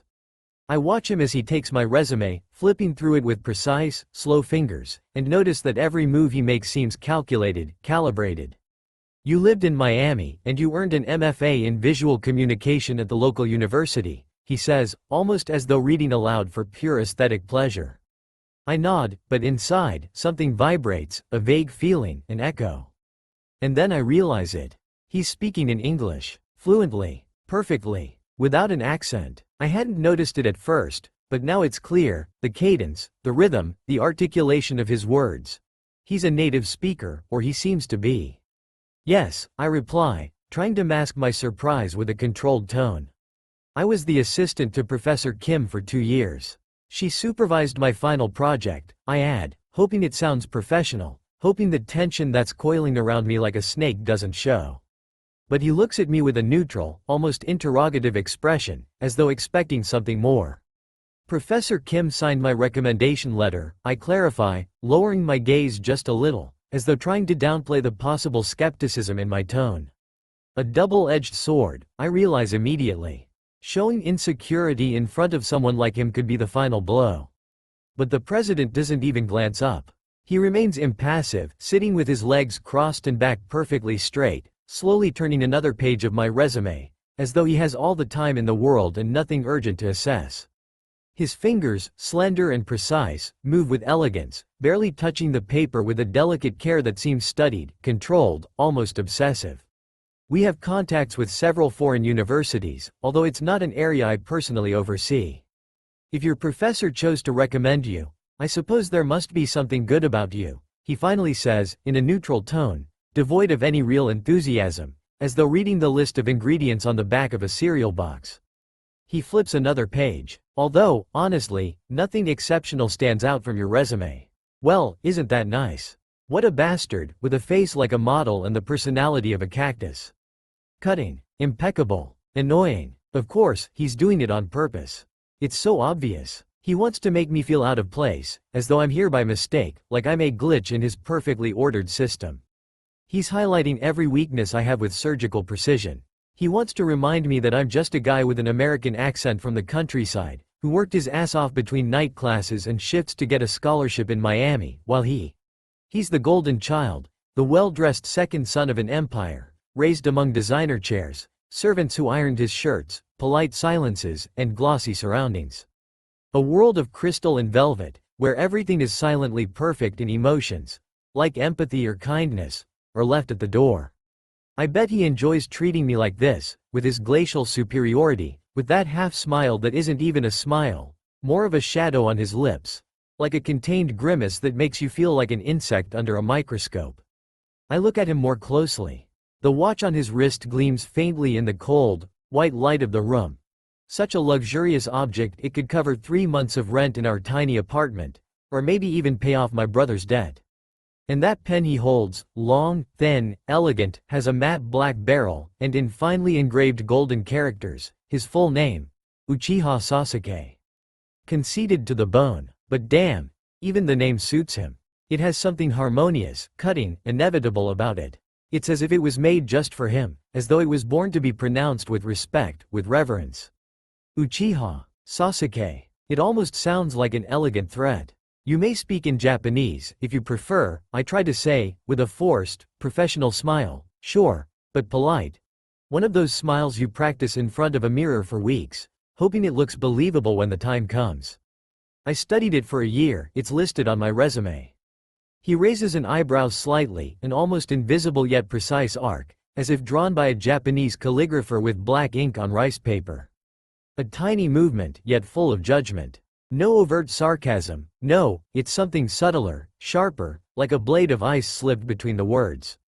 It's the kind of gesture that could precede a silent laugh, one that doesn't escape the mouth but manifests in the eyes, or a well-aimed jab that hits right at the center of your self-esteem. I assure you, it's much easier for me to speak in your language than to try to decipher your Japanese pronunciation, he replies, his voice smooth, controlled, with a hint of disdain he doesn't even bother to hide. He doesn't even look me in the eye.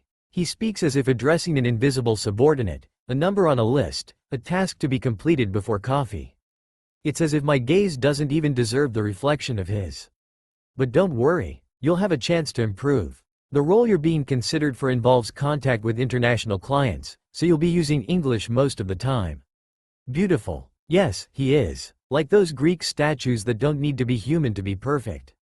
Sculpted features, skin as pale as porcelain, impeccable clothes that seem to adhere to the body with the fabric's cooperation. But he's also arrogant, a prick with pedigree, a bastard who's been fed privilege since birth. I mentally retract every romantic thought I had just moments ago, as quickly as you erase a crooked draft.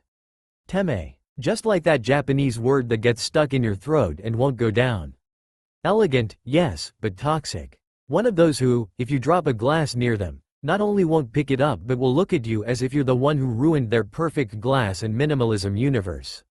He places the pen, a black, shiny fountain pen with a vintage design, on a document, turning it towards me with slow, measured, precise movements, as though every gesture has an invisible choreography he's been repeating for years without ever losing rhythm.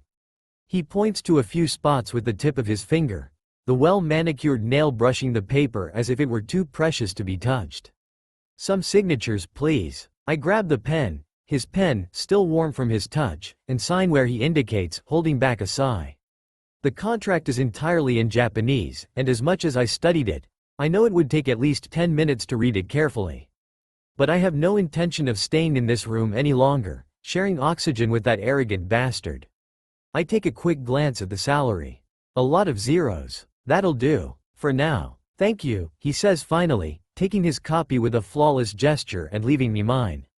He rises with the fluidity of someone who has control over every muscle in their body, and with an arm movement so harmonious it seems part of a no choreography, he gestures toward the exit. An elegant gesture, but one that sounds like a get off stage, as though I were a secondary character in a show where he's both the star and the director. Kakashi-san will be your direct supervisor. Contact him for any doubts. Now, if you'll excuse me. Then he does something I didn't expect. He lifts his sleeve from a specific point, near the elbow, to check his watch. He doesn't want to wrinkle the cuff. It's a refined, studied gesture, revealing a deep-rooted habit, a mindset where elegance is not an accessory but a requirement. One of those small, silent codes you learn in the hushed salons of power, not in fast food places, not in houses with thin walls and broken ovens. I also rise, bowing like Deidara taught me. A precise curve of the torso, neither too deep nor too brief. I cling to the memory of that phrase we practiced together in front of the mirror, as though it were a survival spell in a world that doesn't belong to me. Thank you for this opportunity. I will do my best for the good of the company. The office is closed on weekends. But you'll have the chance to show your commitment starting Monday. Oh, God, I'd love to stick that fountain pen in his eye. As I head toward the exit, I glance down for a moment, not even sure why, maybe to avoid his gaze. And I notice something I missed before. A framed photo on his desk, partially hidden behind the monitor. There's no one else in the photo. Just him. Younger, maybe 17, with the same gloomy look but still raw, almost shy. His hair falls messily on his forehead, longer and puffier than now, with a shape that calling odd would be an understatement. A spontaneous thought comes to mind, one I immediately try to suppress, but it's already out. He looks like the backside of a duck. I bite my lip to hold back a laugh. It would be diplomatic suicide. Just outside the office, I find Kakashi-san waiting for me, composed as always, hands tucked in the pockets of his suit, one leg slightly bent, the calm air of someone who's seen far worse than a meeting with Sasuke Uchiha. His visible eye, half hidden by his silver bangs, crinkles into what could be a smile, though the rest of his face remains neutral. Congratulations, he says kindly, as I approach. Thank you. It's an honor to work here, I reply solemnly, almost as if I'm acting in an old-time film, and for a second, I feel like I'm still standing in front of the mirror back in Miami, with my crooked tie and the knot in my throat. I'll do my best not to cause any trouble, Kakashi-san. He nods, as if appreciating my manners, or maybe my desperate desire to do well. A half-smile flickers at the corners of his face, and then he leads me through the offices, his steps steady and sure. Along the way, he introduces me to colleagues. Kind faces, curious looks, some giving me a once-over with no malice, just that puzzled expression reserved for unexpected surprises. Maybe it's my appearance, maybe it's the bright orange suit screaming, "Look at me," in a world of grays and blacks, or maybe it's the messy style I stubbornly created this morning, after going over it 3 times with Deidara's straightener. Kakashi announces that I'll start on Monday and invites everyone to take care of me. As we part in front of the elevator, Kakashi steps a bit closer, hands in the pockets of his immaculate gray blazer. His gaze softens, almost indulgent, and he lowers his voice to a tone that's oddly fatherly, as if, for a moment, he really wants to put himself in my shoes, as if behind his mask of apparent indifference, there's someone who's already seen others like me make the wrong approach, stumble on the first step, and maybe struggle to get back up. "Can I give you a piece of advice?" he asks with a gentleness that makes me more alert than a sharp reprimand would have. Of course, I reply after a brief hesitation, shrugging in what I hope looks casual, but betrays all my anxiety. I'm ready for the worst. And indeed, it comes. But it's delivered with such icy politeness that the blow is sharper. To best represent the company's image, we ask for more appropriate attire. Clothes that are too bright or have unusual cuts aren't advisable. I suggest men's clothing with classic cut pants, sober-colored shirts, and tidy hairstyles. In that moment, I feel my face burn, as though a spotlight had been aimed directly at me. I don't need a mirror to realize the impression I made walking in today. I'm wearing a bright orange suit that screams, "Look at me," from every seam, an electric blue shirt designed to disturb retinas, a vest adorned with golden threads that shines under the lights like a Christmas decoration out of season, and my hair, damn hair, spiked up, sculpted with at least 3 types of gel and a stubbornness worthy of a better cause. Dat bayo. What an idiot I look like. My mental reflection takes its head in its hands. Could I have picked something more subtle? Of course. But in my exiled brain, desperate for redemption, color was armor, a shout of identity. But here, it's nothing but an alarm signal, a marked mistake. I apologize, I'll pay more attention in the future, I murmur with a small bow, awkward but sincere. As embarrassment climbs up my body like poison ivy, slow and suffocating. I feel Kakashi's gaze on me as he nods with a quiet gesture, already ready to disappear into the offices with the discretion of someone who's just done their duty. Thank you. I wish you a good weekend. The elevator opens with a soft metallic sound. We step inside, but after a second, he stops on another floor, and I'm left alone. Finally, as the doors close behind him, I let my shoulders slump slightly, my body leaning against the cold steel wall. I close my eyes for a moment, taking a deep breath, trying to stop the whirlwind inside me. A mix of shame, anger, disbelief, and that familiar sense of inadequacy that's followed me like a shadow since I was a kid. There it is. First day at Uchiha Corp. Mission: survive. When the doors open on the ground floor, I hesitate for a second before stepping out. I walk uncertainly toward the exit, still dazed, still too clear-headed to pretend it went well, too confused to really know how I feel. As soon as I'm outside, the cool air stings my face and gives me a strange jolt. I pull the contract from my folder and flip through it with trembling fingers. The numbers printed there seem unreal. Zeros dance before my eyes as if someone's playing a joke on me. A shiver runs down my spine, the feeling is two-faced, suspended between euphoria and the blindest fear. Where's the catch, Naruto? Where did you really go wrong, and how much is it going to cost you? My voice comes out sharper than expected, like I've swallowed glass. I try to keep the mood swing in check, the kind of punch that knocks you down without warning. The annual salary? Seriously? I ask, my voice cracking with disbelief and irritation I can't completely hide. Exactly. It's all written here. Look, Deidara responds, with the calmness of someone who's already predicted every reaction. Like this whole conversation was rehearsed 1,000 times in his head. He points at a line in the printed contract with a long, sharp finger, familiar like he wrote it himself in his own blood. His eyes stay fixed on the paper, curving into a barely noticeable grimace, an expression hanging between amusement and resignation. He knows exactly what I'm about to say. He knows every line of my inner script. Of course, you have to subtract taxes, he adds with a theatrical sigh, that annoying way of brushing off disaster with a shrug, like it's all just an inevitable game of numbers bound to end in defeat. His fingers move expertly on his phone's calculator, used to impossible calculations and sleepless nights spent scraping the bottom of the financial barrel. The gesture is well practiced, precise, almost ritualistic, like an ancient urban survival dance. He shows me the result nonchalantly, and I want to laugh, but it's not a happy laugh. It's hysterical, strangled, almost angry, an awkward sound that claws its way up my throat like a death rattle. This is ridiculous. Actually, for an internship, it's more than decent compensation. It means the company trusts you and intends to invest in you, he says with a shrug, like my disbelief is a personal annoyance, an affront to his disillusioned experience as a former dreamer who's already tasted the bitter flavor of failure. Internship? You're telling me that bird-assed bastard took me on as an intern? Dat bayo. I snap, more to defend my wounded pride than for the amount itself. Inside, I feel crushed, deflated like a popped balloon, and every word from my brother is a thorn pricking my skin. Yeah, look here. It clearly states it in this tiny section, he replies with an innocent air that fools no one, pointing at a clause written in microscopic font. The kind of detail hidden to screw you over. It really feels like a rat trap.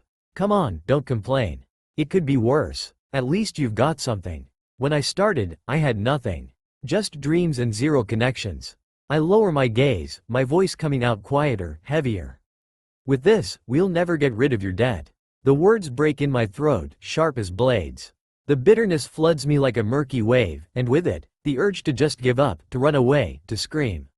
There's got to be a way to make money fast. Deidara scratches his chin, thoughtful. His eyes lose their spark for a moment, then return to meet mine with that crooked smile, the one that never brings good news. Actually, I have an idea, but you have to trust me, little brother. I stare at him. His face is a map I know well, yet I always lose myself in it. I look for a sign, something to tell me how serious he is this time. The fan above us creaks ominously, like a countdown. The air in the room is thick, still, a mix of stale incense and dried glue, his homey scent. Or what's left of it. I feel trapped in this suspended moment, where every choice could lead us to a point of no return. What kind of idea? I finally ask, my voice trembling a little, like the answer could change the course of the evening. He stretches, his arms long like a bored cat. Then he stands up, hard to explain. It's better if you see it with your own eyes. Are you up for going out? I hesitate, but nod. I grab my phone, check the time, it's late, too late, and shove it into my pocket with my keys and wallet. As long as it's nothing too shady. Depends on your point of view, he says, and his smile sets off all the alarm bells. But it's Deidara, my brother. He's never betrayed me. Not really. I hope so. And I cling to that hope like a lifeline in a stormy ocean. We step out together, like old times, when all it took was a vending machine and a sugary drink to make us feel invincible. We walk down the sidewalk, side by side, under a night sky that seems like a shattered mosaic of clouds and moon. The air is warm, thick with whispered promises, dusty nostalgia, and unfulfilled dreams we still stubbornly chase. Tokyo wraps around us like a crumpled blanket, its muffled sounds suspended in time. The distant cry of a lone cicada, the muffled laugh of a TV on the second floor, the hum of power lines swaying in the wind. A city that breathes, but only for those willing to listen. And we, in that moment, stop to breathe with it. We walk between tall buildings like judgments, lit windows hiding parallel universes. We pass a few pedestrians, a tired office worker with a briefcase, a girl with headphones dancing to her own notes, a homeless man smoking and staring at the sky like he's waiting for an answer. Tokyo pulses, but quietly, and we move to its slow, deep beat. I watch Deidara as he talks. He's thinner than the last time I saw him, and there's a veil of tiredness in his blue eyes, the same color as mine. But even though we're brothers, we don't look alike at all. He took after our father. Long, straight hair tied back in a ponytail, a sharp face, a straight nose, and a posture that never loses a certain elegance, even when he's exhausted.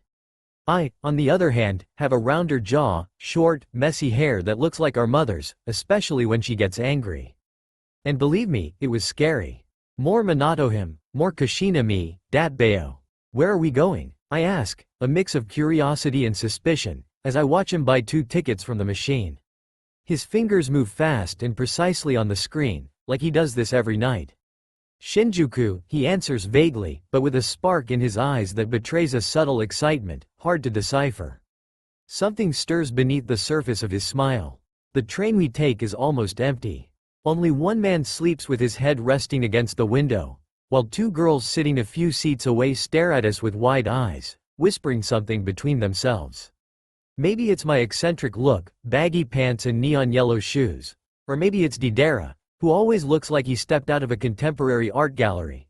His vintage military jacket covered in pins, a lock of hair held back by a silver skull-shaped hairpin. They're eyeing you like you're some kind of rare dessert. Why do women always look at you? I whisper, trying to hide the amused curiosity in my voice. He shrugs with mock modesty, one of his signature gestures that somehow always comes off natural. Because I'm the hotter one between us. But hey, as soon as they find out I work in a fast food joint, they vanish. Around here, social status is everything, he says with a tone that almost sounds philosophical, though a faint laugh slips out, betraying his laid-back act. Yeah, pretty sad, honestly, I reply, my thoughts trailing off into the silence that follows. Outside the window, the city lights rush by like memories I haven't lived yet. Every street lamp that flashes past feels like a detail I need to memorize, a fragment to keep. Everything is new, and even the smallest thing seems to beg for attention.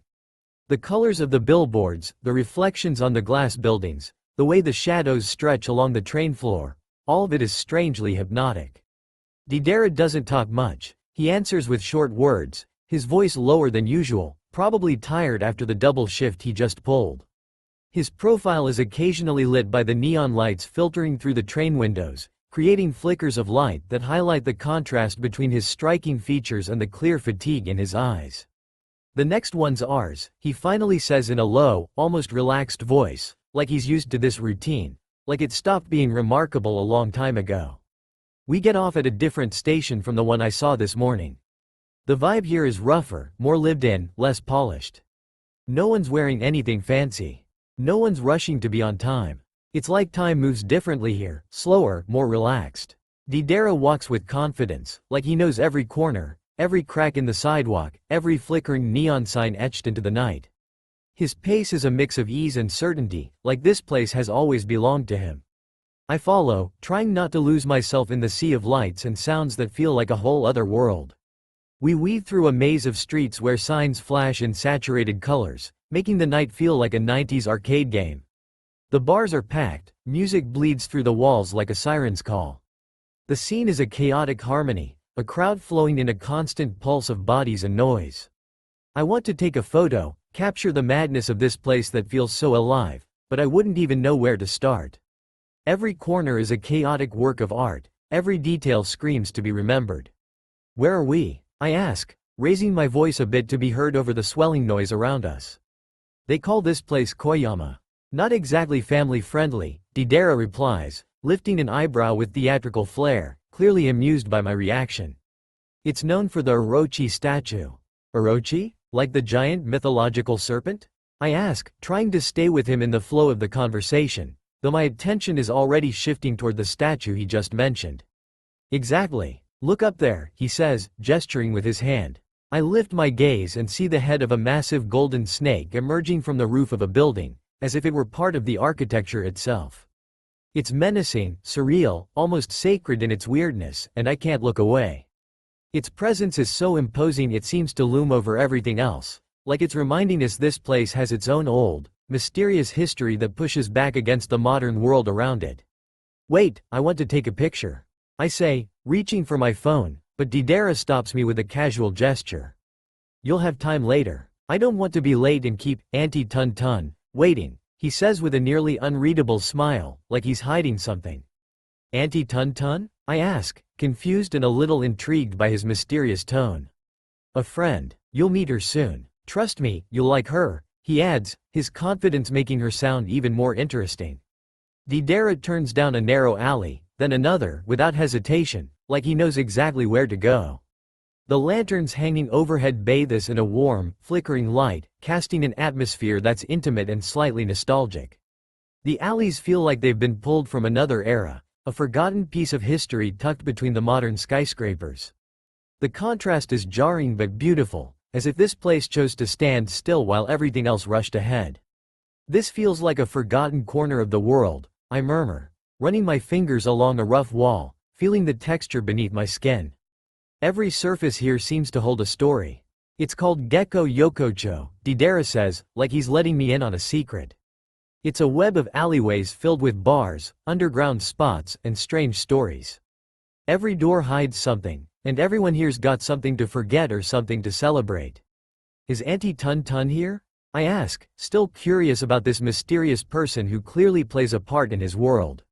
No, but we'll cut through here to get to the club. We're almost there, he says, picking up the pace as we turn another corner. We pass through one more tight alleyway that smells like spices, fried food, and something sweet and smoky, and suddenly we're standing in front of a futuristic sign lit in blue neon and katakana, pulsing like an electronic heartbeat in sync with distant music. The air feels charged with energy, like each step is pulling me deeper into a world I haven't yet begun to understand. Here we are, he announces, stopping in front of an automatic door that opens with a soft hiss. Velvet Abyss, I read aloud, and the words feel like a spell as they leave my lips while my eyes take in the club's exterior. That's right, the beating heart of the underground nightlife around here, Deidara says with a sly grin, like he's about to show me a side of Tokyo few ever get to see.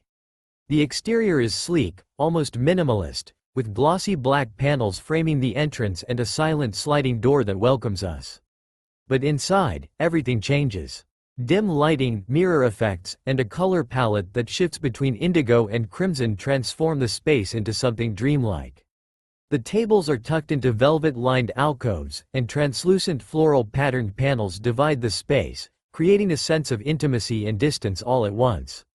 A small golden-railed mezzanine overlooks the main floor, where a tiny stage lit by LED seems to promise some exotic performance, like a secret about to be revealed. It's kitschy, luxurious, and a little too theatrical for my taste, but I can't help being fascinated by its extravagant charm. Lounge music plays in the background, and stunning boys and girls dressed to impress pass by like they stepped out of a psychedelic dream. "You brought me to a brothel?" I hiss, alarmed, trying to keep my voice down as my eyes dart around the room. Deidara brought a finger to his lips, that unmistakable little gesture of his accompanied by a mischievous smirk that always meant one thing: trouble was coming. It was like a silent warning: brace yourself, something unexpected is about to happen. Shush, don't call them that, they're not prostitutes. They're the deities of the Velvet Abyss. Huh? I blinked, confused, trying to figure out if he was joking or dead serious. The tone of his voice carried a conviction that froze me in place, like he was talking about something sacred, something untouchable. That's what Aunt Tunton calls her girls and boys. It's kind of like a ritual, if you will. They're worshipped by those who step through those doors. They're not just bodies and looks, they're everything the clients crave but can't find anywhere else. Attention, presence, the feeling of being truly seen. So, I tried to finish the sentence, but Deidara cut me off with a firm nod, his expression more serious than ever, as if he'd just unveiled the secret to a hidden world. No, Naruto. The floor staff are something entirely different.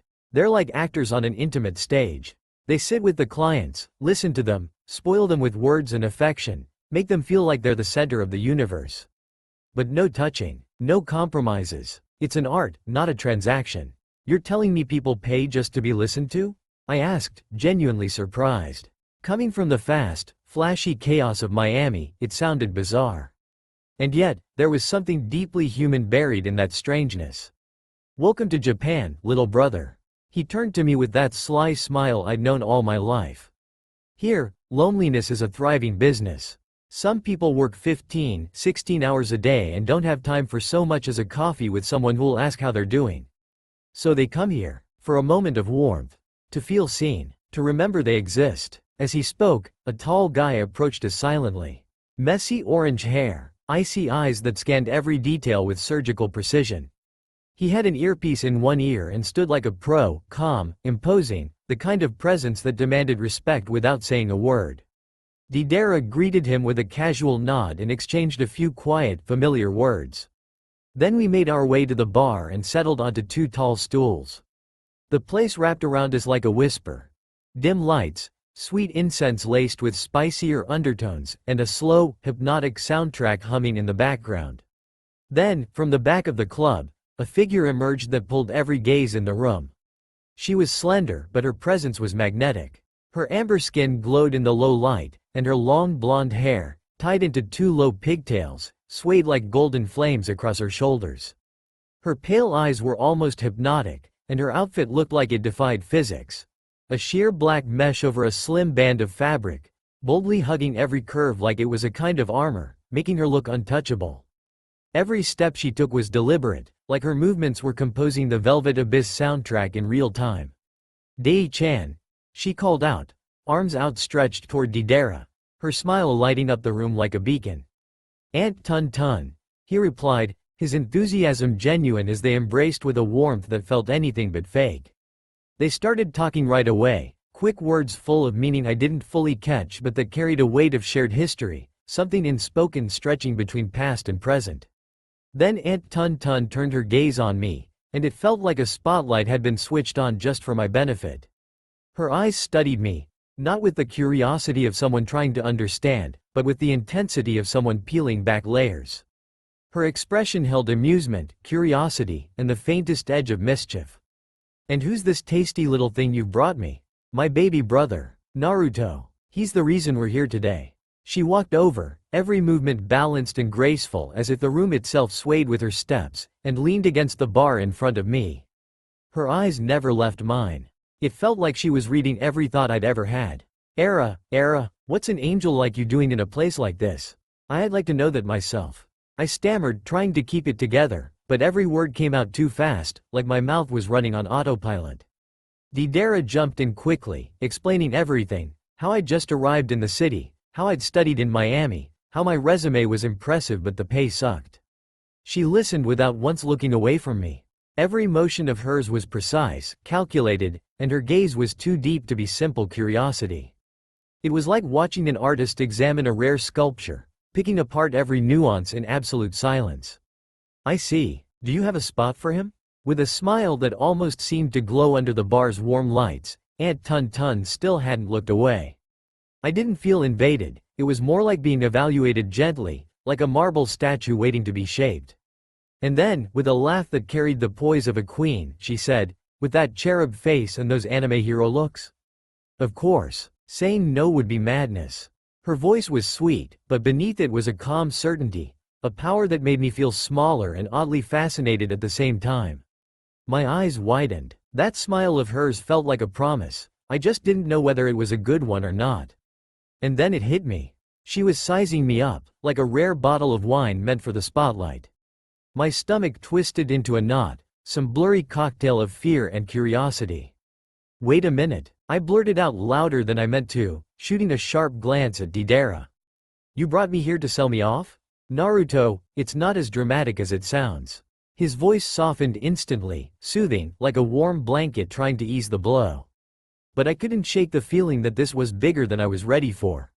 It's a job, no risks, no crossing lines, decent hours, good pay. Aunt Tuntun's rules are strict. No one lays a finger on her staff.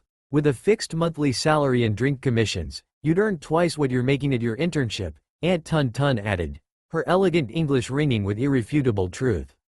And it'd be a crime to waste a face like yours under flickering fluorescent lights in some cubicle. I looked around. The velvet abyss wasn't the seedy den I'd feared, it was wrapped in a kind of casual elegance. The contrast between the soft lights and the carefully chosen decor, the details that spoke of refined taste, caught me off guard. Girls and boys moved gracefully between tables, offering hand-carved board games, delicate snacks, and colorful drinks that looked like art. Every step they took seemed designed to keep the balance between service and something more, something like a performance. So I just smile, talk, listen? I asked, feeling a little ridiculous but also more intrigued than I wanted to admit. Exactly. Her smile softened, almost tender. There was something magnetic in the way she said it. A quiet dignity that made it clear this wasn't just some job. And if someone oversteps, well, Juka handles it. No one touches my staff. I inhaled slowly, trying to lighten the weight of the decision in front of me. It didn't feel like a trap, but there was definitely something mysterious about it all. The velvet abyss didn't feel like a place. It felt like a whole different world, where loneliness and distance had a price, and maybe even a purpose. And in the end, what did I have to lose? Deidara was always out, the apartment was tiny, and I didn't know a single soul in this city that seemed to breathe in dreams and neon light. Maybe, I'll think about it. Come in for a trial night this weekend. Aunt Tuntun handed me an elegant card, black as the darkness wrapping around the club, with violet lettering that shimmered like neon lights. There was nothing excessive about it, just pure simplicity. It only read, Tsunade. No bow, no frills, just a firm handshake that felt like a silent pact. We stepped out into the city, and it felt like walking through a dream. The neon lights reflected in the puddles like sparks from another world, and the air pulsed with that particular kind of nighttime energy, Tokyo's heartbeat, constant and electric. We walked slowly toward the station, our steps merging with the noise of the city. And yet, somehow, there was a calm in it all. How long have you known her? I asked, looking down at the card in my hands, trying to focus on something tangible. Her real name's Tsunade. Aunt Tuntun is just a nickname, Deidara said with a soft smile, his face briefly lit by a memory. I met her when I first got to Tokyo. Back then I didn't even know how to use a Suica. She helped me a lot, and yeah, she also broke my heart. He laughed, but there was a faint sadness in his eyes. One night, drunk, I asked her out. That's when she told me she's into women. Oh, my eyes widened, surprised. After that, we became friends. She helped me get the loan for Art Fuse. Even though she warned me. Don't mess around with certain kinds of interest, she said. Of course, I didn't listen. I sighed, letting the weight of that broken promise sink in. I could picture the pain of that dream collapsing, how light it must have felt before everything came crashing down. I don't even want to know how much it cost you, I murmured, my chest tightening. I still don't have the guts to figure it out, Deidara replied, his eyes distant, as if holding back something he couldn't quite put into words. I looked at him, forcing a smile to hide the tension in my stomach. "Do you really think I'd make a good hostess?" The question slipped out before I could stop it. He didn't hesitate for a second. He met my gaze, his blue eyes glowing under the city lights. "Yes. You've got something about you. A smile that hits hard. And who knows, maybe someone out there will even like that shitty temper of yours." I was caught off guard. "Oh, screw you," I said with a laugh, giving him a shove. Deidara, grinning like a kid, shoved me right back. We laughed like two kids messing around, like the world outside didn't exist. Tokyo, glowing with thousands of colored lights, felt like it was teasing us. I glanced past Deidara's shoulder, toward the chaos of Shinjuku. Is there some kind of party going on, or is Tokyo always like this at night? I asked, snapping a picture of the neon lights reflecting off the glass towers. "It's not a party," Deidara said, looking up at the signs casting red and blue over the buildings. "It's Shinjuku. This is when the city actually breathes. When hidden lives come out into the open. Here, no one cares where you come from. It's about what you bring with you. A dream, a scar, or a smile like yours." I stared at him, taken aback by the weight of his words, and then burst out laughing. "You're talking like you're trying to sell me again." "Oh, please," he replied with a grin, "you sell yourself." He paused dramatically, narrowing his eyes in mock seduction. "Depending on who's looking, you could be the perfect guy, or the perfect girl." "What the hell is that supposed to mean?" I snapped, trying to hide how much it got to me. Deidara burst out laughing again, a warm, full sound that came straight from the heart. "You've never been picky when it comes to flirting. Remember that guy with the eyebrow piercing back in Ocean Drive?" Your eyes lit up like fireworks. My face flushed red, the memory hitting me like a slap. "It was just a crush. And he had pianist hands," I muttered, scrambling to explain, but I couldn't deny Deidara's words. "See? Knew it," he said, giving me a slap on the shoulder.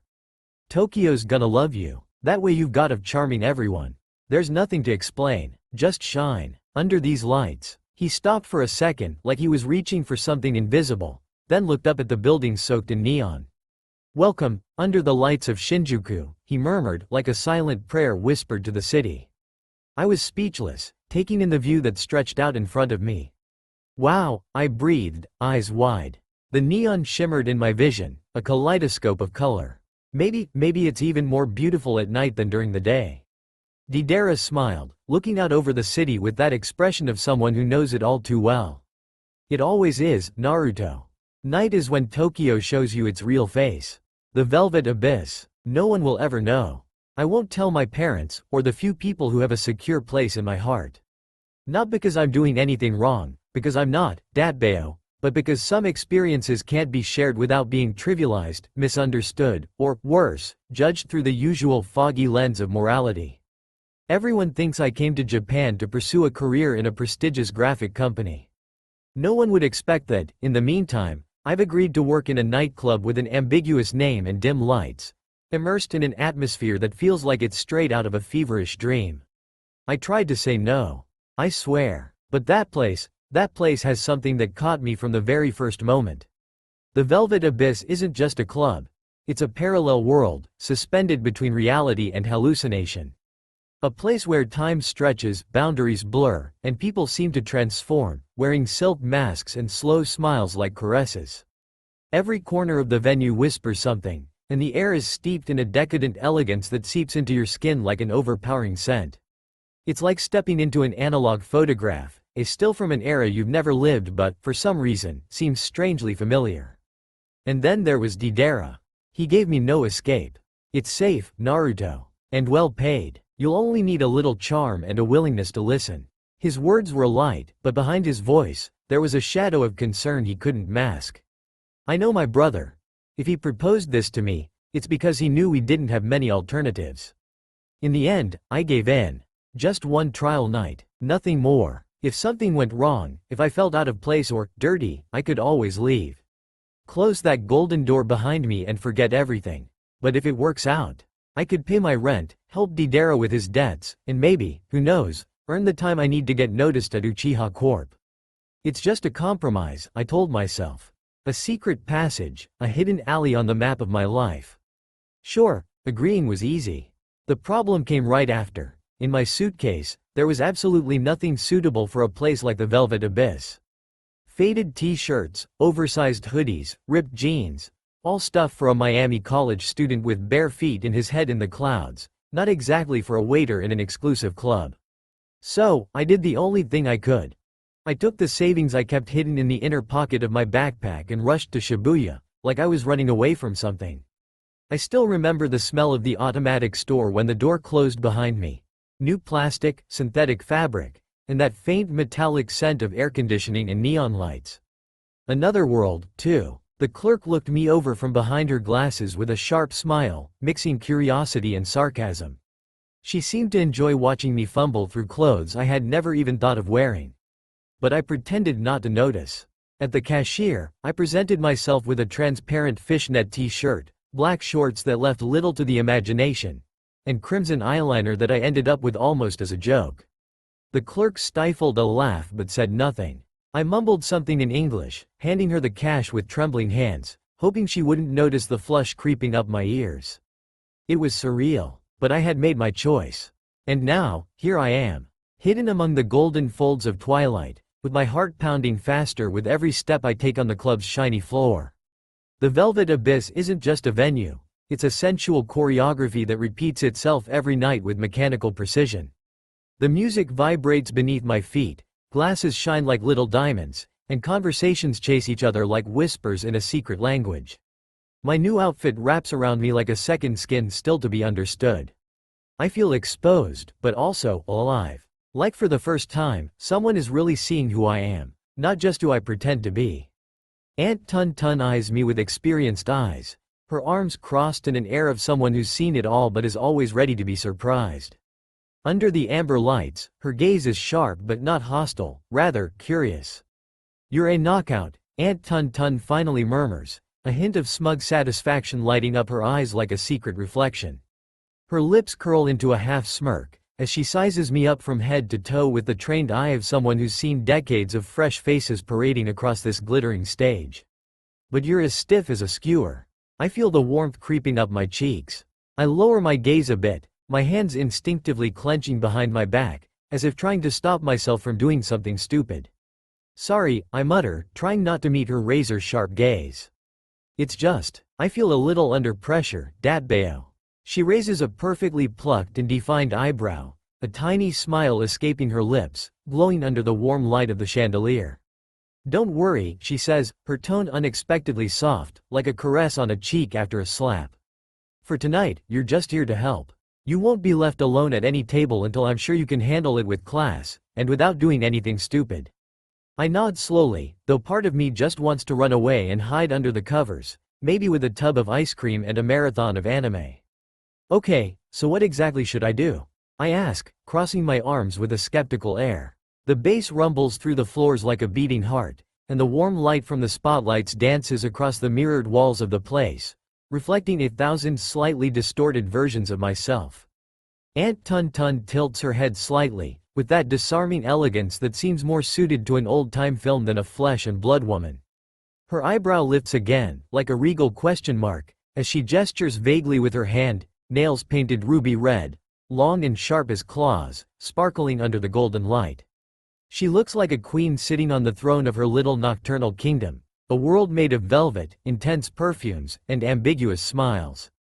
"Nothing complicated, darling. You just have to know how to play the game," she replies, her voice velvet smooth and hypnotic, as if she knows every dark corner, every held breath between those tables. Laugh at the jokes even if they're awful, throw in a witty comment now and then, bat your lashes, listen to the nonsense, and let them buy you the most expensive cocktails. That way, your commissions will soar. Her smile widens in a flash, sharper than a pair of Louboutin heels. But it doesn't last. In an instant, she grows serious, her gaze narrowing into a focused slit. She raises her flawless finger in front of my nose, and I stop breathing. It's like time freezes for a second. "But no hard liquor. I forbid you. You can't afford to lose control. Here, clarity is your only weapon." I smile faintly, tilting my head. "Better that way," I reply with a half grimace, shrugging slightly. "I've never had a good relationship with alcohol, Datbeo." She nods, satisfied, as if I've just given the right answer to a life exam. Her fingers tap lightly on the counter, in a slow but steady rhythm, as if she's measuring time in beats of elegance. Then, she turns, with that smooth, deliberate movement of a big-time diva, and surveys the entire place. It's full, but not chaotic. The low lights, the scent of sake, leather, and restrained desires mix in the air like the subtle notes of a lingering perfume. Perfect, she murmurs finally, arms crossed under her generous chest. For now, we'll just observe. We wait for the right client. Someone open, curious, who won't hesitate to meet a new face. Her gaze sharpens, focusing on a specific point, like a precision lens. I follow the direction of her subtle nod, towards a secluded corner where the light is softer, almost golden, and the outlines of the people seem to blur into the shadows. The air there feels different. Heavier. Slower. It seems charged with promises that will never be kept. Down there, she whispers, see that table with the blue velvet chairs? The one with the man in the gray shirt and glasses? That's Mr. Nakashima. I follow the direction she points me toward, doing my best to look natural, even though inside me there's a swirling storm of emotions I can't quite keep under control. The man standing in front of me looks like he's in his 40s, maybe pushing 50, and he's got that kind of distant, unapproachable charm you simply can't look away from. His features are sharp, almost carved, like someone designed his face specifically to convey intensity. His eyes, sharp and scrutinizing, scan every detail around him, as if he's dissecting every single inch of the space, of the people, of the moment. And yet, despite the aura of someone utterly present, he also seems strangely removed from it all, like his body is here, rooted in the now, but his mind is drifting somewhere far away, suspended in another reality entirely. At his sides, two hosts are accompanying him, one male, one female, but he doesn't seem to notice them at all. It's like they're nothing more than shadows barely brushing against his awareness, unable to keep him company, unable to even exist in his periphery. He keeps to himself, Aunt Tunton says softly, still watching him closely without ever once breaking eye contact. Her voice is low, nearly a whisper, but her words carry weight, solid, grounded, full of years and insight. He doesn't talk much, but when he opens that wallet, believe me, he does it without blinking. No hesitation. Thing is, he doesn't go for direct approaches. If you want to get through to him, you have to become familiar. A face he notices without realizing. Something that slips into his routine, quiet, unannounced, but slowly starts to feel like company. With a smooth, almost choreographed motion, Aunt Tunton reaches out and picks up a black lacquered tray. She places on it a bottle of sake, its golden label catching the glow of the ambient lights above the bar. It gleams, subtle but deliberate. Beside it, she sets down two sake cups, small, intricately crafted pieces of glazed ceramic, their surfaces adorned with delicate blue designs that almost seem to move as they catch the light. They look like they're dancing, those patterns, like ripples on a pond, like the flow of a silk robe caught in a breeze. The contrast between the bottle's gold and the deep blue of the cups is arresting, clearly chosen with intention, to draw the eye, to enchant. Take this to him, Aunt Tunton says, her voice calm, steady. The kind of calm that comes from knowing exactly what you're doing. Walk slowly. Move with confidence, like this is something you've done every night of your life. And when you set the bottle down, lift your eyes.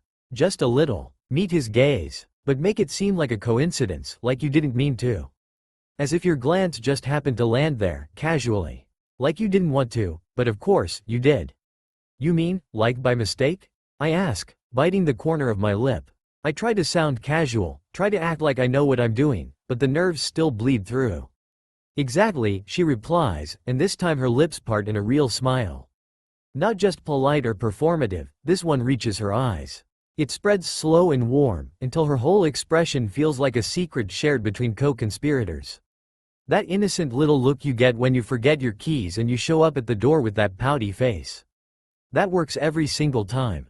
Trust me, I feel heat flush across my cheeks, sudden and unmistakable, and I try to hide it behind a half grimace. But of course, Aunt Tunton notices. She always does. And naturally, she's amused. I can see it in the twitch of her mouth, in the glint in her eye. Same scene tomorrow, she goes on, this time her tone dipping into something more serious, more deliberate. And the day after that. Consistency, that's the key. If he starts looking around the room for you, if his eyes land on you before you even open your mouth, then you'll know you're hitting the mark. She sets the tray down on the bar with the kind of elegance only she seems to possess. Then she crosses her arms under her chest in a slow, deliberate gesture, her every movement calculated for maximum effect. And finally, she gives me a wink, one part challenge, one part mischief, a flicker of something that says, "It's your move now. Go on, sweetheart. I've got my eye on you from here," she adds, her voice carrying just enough to steady my nerves, and yet tighten them at the same time. And remember, no false steps. I take a deep breath, trying to gather all the strength I need to face my role. It shouldn't be complicated, just act like a waiter, follow the routine. I grab the tray with one hand, holding it with a firm yet relaxed grip. I straighten up and make sure everything is in order. The glasses are perfectly aligned, the sake fills the cups to the right level, and the unmistakable scent of polished wood emanates from the table. Every detail is carefully considered. I take a step forward, my body moving with a grace that might be a little more rigid than I would like. I walk towards Mr. Nakashima's table, trying not to make the wooden floor creak too much under my feet. Along the way, an unconscious movement makes me glance furtively at my reflection in the sake bottle I'm holding on the tray. A bit of embarrassment washes over me, a flash of inadequacy, but I shake it off quickly. I don't have time for pointless thoughts. My gaze fixes on my goal, Nakashima's table. The silence in the room seems to grow as I approach. When I reach his table, I lower myself carefully, placing the tray on the polished wood with the same delicacy a painter might reserve for the final canvas of his work. The glasses sparkle under the soft light of the lanterns hanging from the ceiling, the steam rising from the sake barely visible, a thread of moisture that dissolves into the surrounding air. The silence between us is palpable. I try to make eye contact, but Nakashima is completely absorbed in his thoughts. His gaze is distant, almost lost in the void. He doesn't even seem to notice me, and this indifference strikes me more than it should. It makes me think that tonight, there's nothing special, nothing worth paying attention to. Maybe he's just another customer here to pass the time. Another face I won't remember. I return to the counter and sit on one of the stools, letting my mind empty for a moment. The soft noise of the place envelops me, but it doesn't distract me. A small sigh of relief as I let my thoughts fade slowly. I shake my head, as if trying to push away that irritation that sneaks in whenever something doesn't go as planned. I don't think it worked, I think to myself, but I'm unsure how to deal with this thought. My mind is a mess of doubts, and a small sense of frustration creeps in. Just as I'm lost in my thoughts, the entrance door opens with a sweet but distinct sound.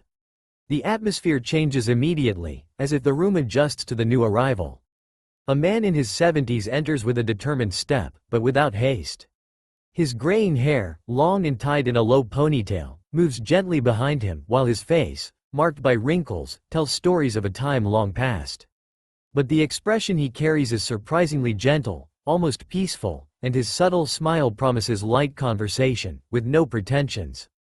It's not the first time I've seen him enter, but tonight, there's something different about him, something I can't quite place. Aunt Tunton, who until then had been busy preparing drinks with her usual skill, suddenly stands up, faster than I expected. Her reaction is swift. "Jackpot!" she hisses near my ear with an enthusiasm that catches me off guard, making me flinch. "Mr. Hayato, I couldn't have hoped for anything better." "What?" I ask, my tone confused, betraying my ignorance. She smiles at me with that enigmatic smile of hers, her lips curved at an angle that says more than it lets on. "It's your moment, little angel." Her voice is calm, but there's a palpable energy underneath. Aunt Tunton returns to preparing the drinks, but I can feel a certain buzz in the air. An electric tension building, light but noticeable. Mr. Hayato, meanwhile, is greeted by Shizune, one of the few hostesses still available, who escorts him to his table. His imposing yet calm figure seems to draw the attention of everyone in the room, and his confident step leaves a trail of silence in his wake. My mind begins to race faster, the worries and uncertainty I had earlier dissolving, replaced by a light pulse of agitation that finds its way into my chest. But it's quickly calmed by Tsunade's soothing voice reaching me from behind. "Mr. Hayato is a calm man," Tsunade begins, her voice low, almost a whisper that vibrates in the air like a secret jealously guarded. Her words slip slowly, with that measured cadence she uses when she truly wants to be heard. She's gracefully leaning against the counter, a half-empty glass held between her slender fingers, her gaze fixed on me as if she wants to read my thoughts. He divorced his wife years ago and has never remarried, she continues, a smile tinged with a hint of melancholy. He comes here almost every evening. He plays Shanghai with the girls, sometimes with the younger boys too, and then he leaves. Always after drinking a couple of glasses, never one more, never one less. He's methodical, routine, predictable, in a way. She pauses for a moment to look at the bottom of her glass, as if searching for an answer within it. Then she lifts her gaze again, this time back on me. He's the director of a pretty big transportation company. He always talks about his work. Always. It's his life. If you want him to like you, show interest. Ask him for an anecdote, something that reminds him of the struggle, or the glory. He won't stop talking. Okay, I'll try. Dat Bayo, I mumble, offering a tentative smile that can't quite hide the agitation creeping up my spine. I try to appear more confident than I really feel, but my voice comes out just a bit too high. Make him feel special. Aunt Tunton intervenes then, her voice sweet yet sharp like a steel feather. Her lips curl into an enigmatic smile, as if she already knows how things will turn out. If he lights a cigarette, let him speak. Never interrupt him. Listen with interest, but don't seem hungry for information. Just a touch of genuine curiosity. She leans in, lowering her voice even more, until only I can hear her, like an accomplice. And if he coughs, or sighs, try saying something tender, but with grace. Like, Mr. Hayato, you're not overworking, are you? She gives me a subtle nod, as if passing on an ancient secret formula. It always works. He loves it. Actually, all men love it. I feel my throat dry and my heartbeat a little faster. I want to say something clever, but all I manage to whisper is, oh no, I'll never make it. I confess softly, lowering my gaze to my hands that nervously fiddle with the hem of my shorts. I feel clumsy, out of place, as if I'm wearing a roll that doesn't fit my skin. It's just not my style. I add, almost pleading for an escape. Aunt Tunton remains unfazed. Her gaze is kind yet firm. One step at a time, she reassures me, like a mother guiding her child on the first day of school. No one is asking you to be someone else. If you feel awkward, let Shizune-chan handle it. She's good, she knows when to step in. But I'm not like that, I reply, my voice barely a whisper. The words slip away like a thought I can't hold on to, while I try to ignore the annoying knot in my stomach that makes me feel even more out of place, smaller. Just wrong. No one is, Tsunade reveals, her mischievous grin accompanied by a light laugh. We're all playing a part, Naruto. Her laughter is sly and playful as she leads me to the table where Mr. Hayato has just sat down. Shizune, the hostess accompanying him, has a smile that lights up her face. Her dark, intense eyes and short black hair perfectly frame her features. The soft lighting of the venue highlights her natural beauty, simple but captivating. Her delicate, well-kept hands with long nails painted in vibrant colors, and the satin mini dress that fits her body perfectly, accentuate her elegant figure. Not only beautiful, but her posture exudes quiet strength, as if beneath that delicacy lies someone determined and sure of herself. I hadn't had the chance to speak to her before, as until now, Tsunade was the only person I'd interacted with, but she seems welcoming and friendly, with a natural demeanor. Good evening, Mr. Hayato. Tsunade greets him with a slight bow, exuding natural elegance. Allow me to introduce our new hostess. I hurriedly bow, feeling Mr. Hayato's gaze closely examining me. His name is Naruto. He's just arrived from the United States and is still adjusting to the city. I thought you might like to meet him, Tsunade continues, her tone calm and distant but also warm.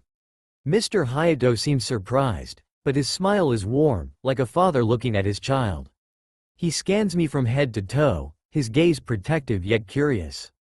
A long journey, I must say, he exclaims, clapping his hands together enthusiastically. I'm fascinated by the United States. I'd be happy to hear your stories if Naruto-san would like to share them. I nod, trying not to let it show how bothered I am that he mispronounced my name. I prefer to ignore it rather than appear too awkward. Shizune invites me to sit beside her with a gentle smile. On the table is a tablet with the menu to order, and a wooden box that probably contains the sticks for the Shanghai game. I've never played it, and I don't know the rules, so I know I'll lose. But, after all, does it really matter? A couple of colorful drinks, too sweet to be truly good but strong enough to warm the cheeks, a game of an old, yellowed board game, and two hosts. A girl in a satin dress that gleamed against her like fresh paint, and a blonde guy with black painted nails, who pretended to be just the right amount of enthusiastic, clapping with studied smiles every time Mr. Hayato scored a point. He, 70 years old but carrying them with a kind of elegant sloppiness, was already a bit tipsy, his face flushed and eyes slightly glassy. Yet, he laughed with a sincerity that seemed out of place in the elegant, muffled environment of the club. I still can't wrap my head around the fact that a guy like him has to pay for company. Honestly, it's one of those things that leaves you perplexed. He's kind, excessively polite, always saying, "Thank you," and "Excuse me," even when it's unnecessary. He smiles often, but it's the kind of smile that only curls slightly at the corners of his mouth, as though it had forgotten how to truly form. He has that sadness in his eyes, the kind that doesn't scream but just stays there, silent and stubborn, the kind that makes you want to offer him a blanket, a hot tea, and maybe some shared silence. And here we are, me and Shizune, exchanging knowing glances over half-empty glasses, silently agreeing to let him win before his trembling hands spill all the Shanghai sticks. Between points, occasionally he'd score one on his own, a flash of youthful pride lighting up his gaze. He told us about his work. He's the director of a transportation company, and he talks about it with a fervor that borders on religious. Trucks, freight trains, logistical routes, for him, they're not just vehicles, but pulsating veins crossing the country. He says the transportation system is like Japan's circulatory system. If even one route stops, everything goes haywire.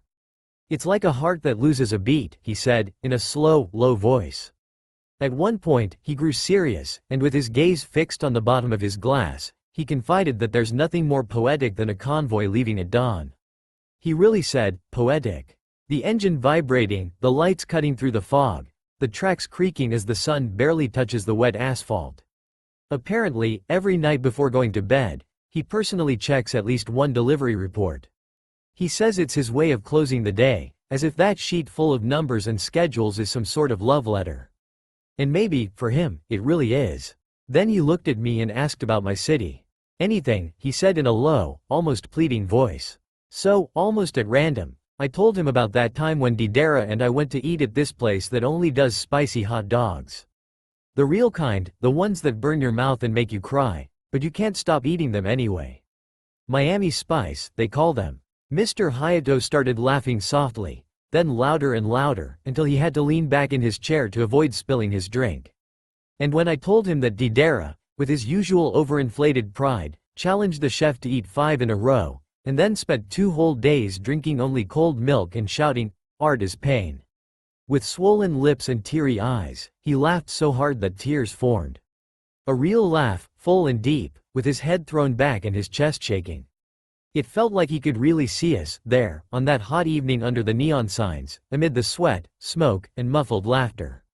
For a moment, I felt like we weren't in that fake, posh club anymore, but sitting with him in Miami, with our tongues on fire and hearts a little lighter.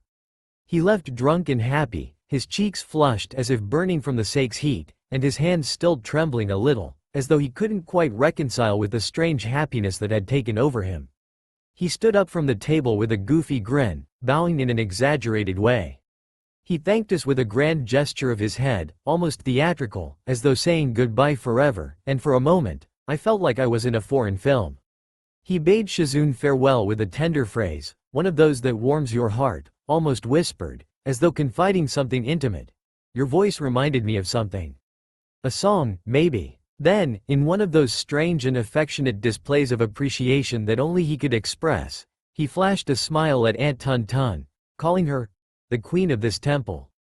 I swear, I had to really hold back from bursting out laughing. It wasn't that difficult, Datbeo. Despite Sasuke Uchiha's jabs, who, despite being as handsome as a god, had the charm of a rusty paperclip, no one had trouble understanding my Japanese. Though sometimes, for me, it feels like trying to speak with my hands tied when I'm nervous. Shizune is a walking hurricane. Cheerful, a bit ditzy, yet able to keep everything under control. She's at least 15 years older than me, But she has the energy of someone who's seen more things than she can remember and a smile that never fades. She's the kind of person who makes you feel at home right away, as if she's known you forever. She's a divorced mom with the smile of someone who's made peace with the world and the energy of a mini earthquake. She sweeps you off your feet without warning, but in a way that makes you feel like you wouldn't want to be anywhere else. And with me, I have to say, it was instant chemistry. Like that crazy aunt who secretly hands you beers at family dinners, you know? It's that feeling of being included, of never feeling out of place. You did well, Tsunade tells me, without even looking up as she shuts the register with a metallic snap, almost like it's more of a reflection than a comment. The low lights of the place wrap around me while the murmur of the customers continues to echo in the background, like a constant sound that's part of everything.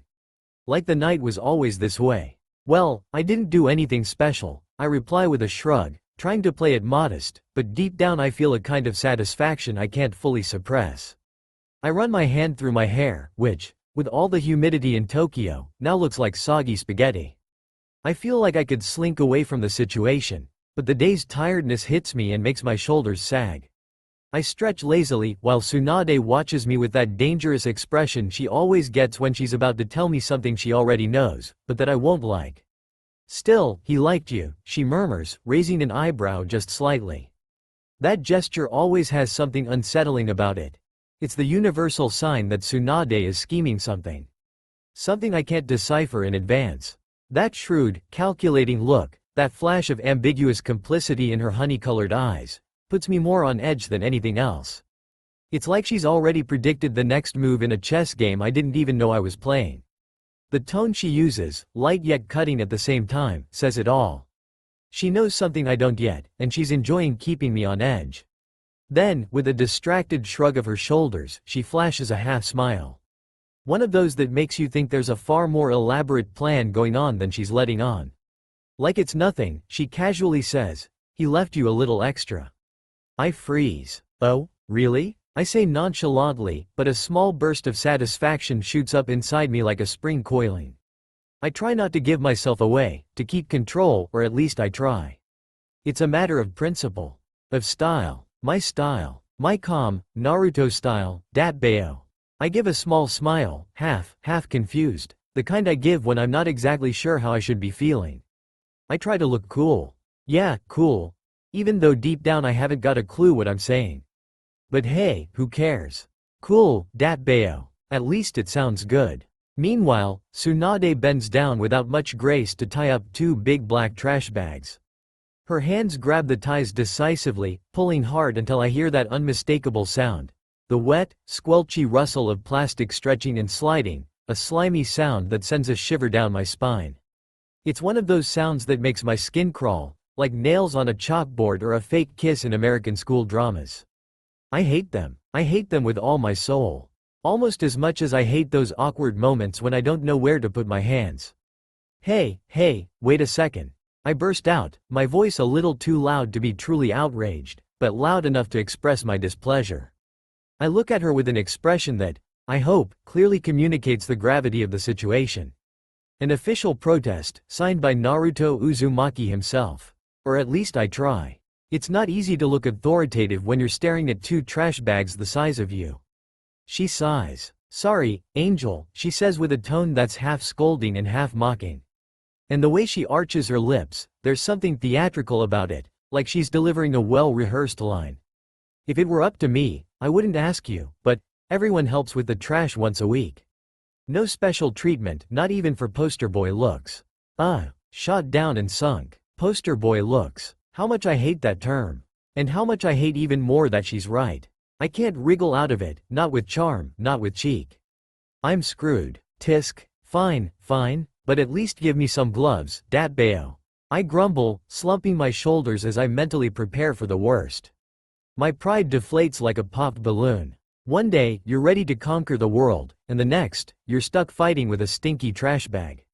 Era, someone doesn't like to get their hands dirty, Tsunade chuckles, shaking her head with an expression that might seem affectionate, but actually has a hint of irony, like I'm throwing a childish tantrum.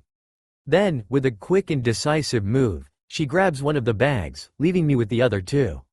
My wrists buckle under the weight of the bags I lift, letting out a deep, pained sigh.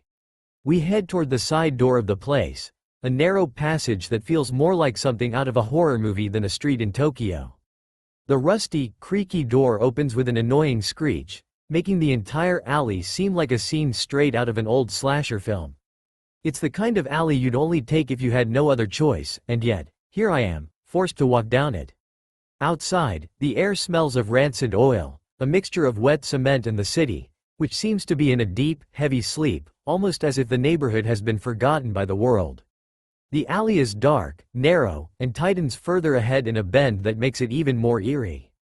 Just a few steps away, two beaten-up trash bins lie abandoned, their surfaces blackened with time, looking like they're begging to be taken away, like old witnesses to long-past nights. The scene feels like something from a survival video game, one of those where the protagonist has to fight against invisible monsters, and here, in this forgotten corner, everything seems perfect for a battle against the shadows. As we make our way through the messy piles of bags, I look up, searching for a bit of light amidst the surrounding darkness. A little further down, another place emerges from the shadows, its sign flickering intermittently like a lighthouse in the middle of a storm. The door, barely ajar, seems to welcome anyone willing to come closer. There's nothing bright or inviting about the place. In fact, it seems abandoned, or maybe just long forgotten. A bit like a hidden corner of the city that no one bothers to shut down. Tsunade, with her usual determined step, puts a foot on the trash bin's lever, making the lid lift slightly. "Mind holding it for me?" she asks, her voice low but carrying a fake sweetness that perfectly masks her intent. "Not a chance," I respond quickly, taking a step back as if it were a matter of principle. "I'm not your trash servant." She looks at me with an expression that only she can give, a mix between a grandmother's affectionate smile and a silent threat. "Just for a second, come on. Be nice," she insists, her voice almost soft, but in a way that makes me feel heartless if I refuse. I sigh and pinch my nose with two fingers, making a face of disgust. "Gross," I mutter, but in the end, I can't do anything else but lift the lid of the bin with one hand, turning my head so I don't inhale the stench coming from the battered container. Meanwhile, Tsunade tosses the bags in with some questionable grace, each making a dull thud as it hits the bin. And as she does this, my gaze, almost magnetically, drifts past her shoulder, pulled by a sensation I can't quite explain. There, in the distance, another movement catches my attention. A man approaches the nearby establishment, walking with a confident and purposeful stride. It's too dark to make out every detail, but something in the way he moves feels strangely familiar. His tall, slender figure, long legs, broad, straight shoulders creates an image that sticks in my mind. When he stops right under the flickering sign, he makes a gesture with his right hand, bringing it to his left elbow and slightly twisting his wrist. A strange, almost mechanical movement that seems like someone I know, but I can't quite place it.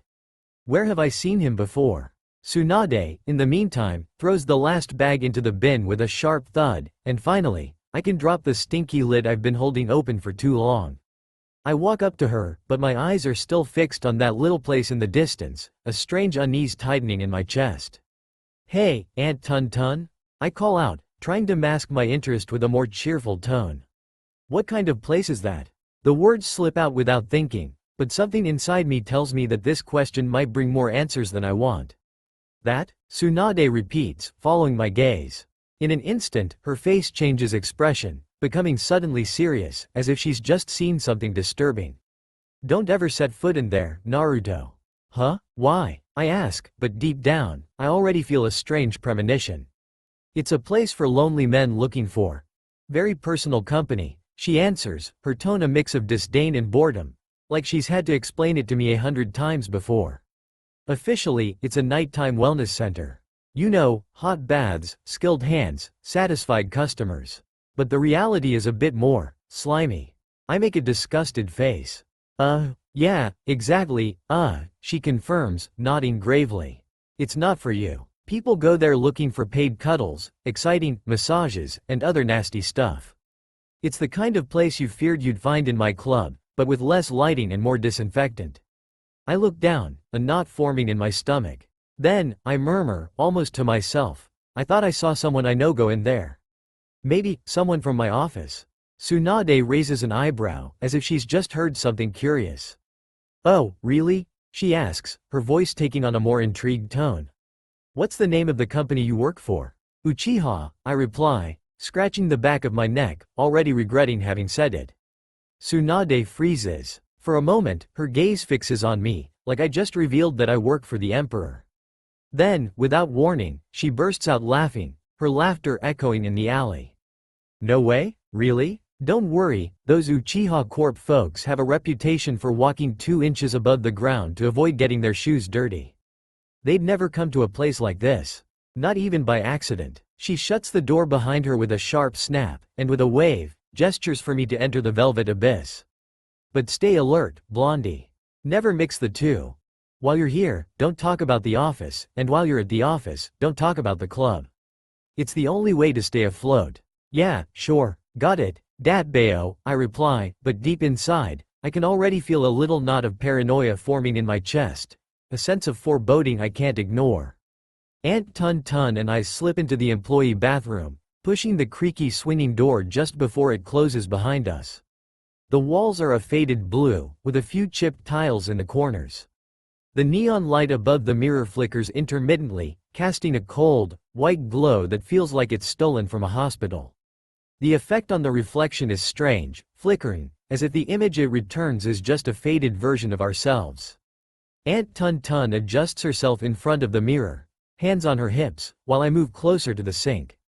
The cold water slips between my fingers, and for a moment, I feel like I'm washing away some of the nervousness that's clung to me throughout the evening.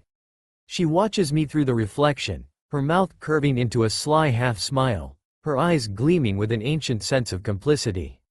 I really hope you'll stay on with me, she says, shrugging her shoulders with a mischievous air. With that pretty face, you'll bring me a lot of luck. I try to act nonchalant, though my face still betrays a slight blush. I grimace, wiping my wet hands across my neck, trying to ease the tension. I don't think I'll come in tomorrow, Datbeo. Monday's my first day at the office and I can't show up with panda eyes. Maybe I'll come back during the week. She laughs softly, a quiet chuckle that slides over the tiles like a whisper. It seems like she was expecting my response. She nods, then moves toward the air dryer, slipping her hands under the stream, which starts with a tired hiss, like the wheezing breath of an old asthmatic. Good, good, she murmurs, turning back quickly. Her gaze is once again sharp, ignited by that contagious determination she always carries.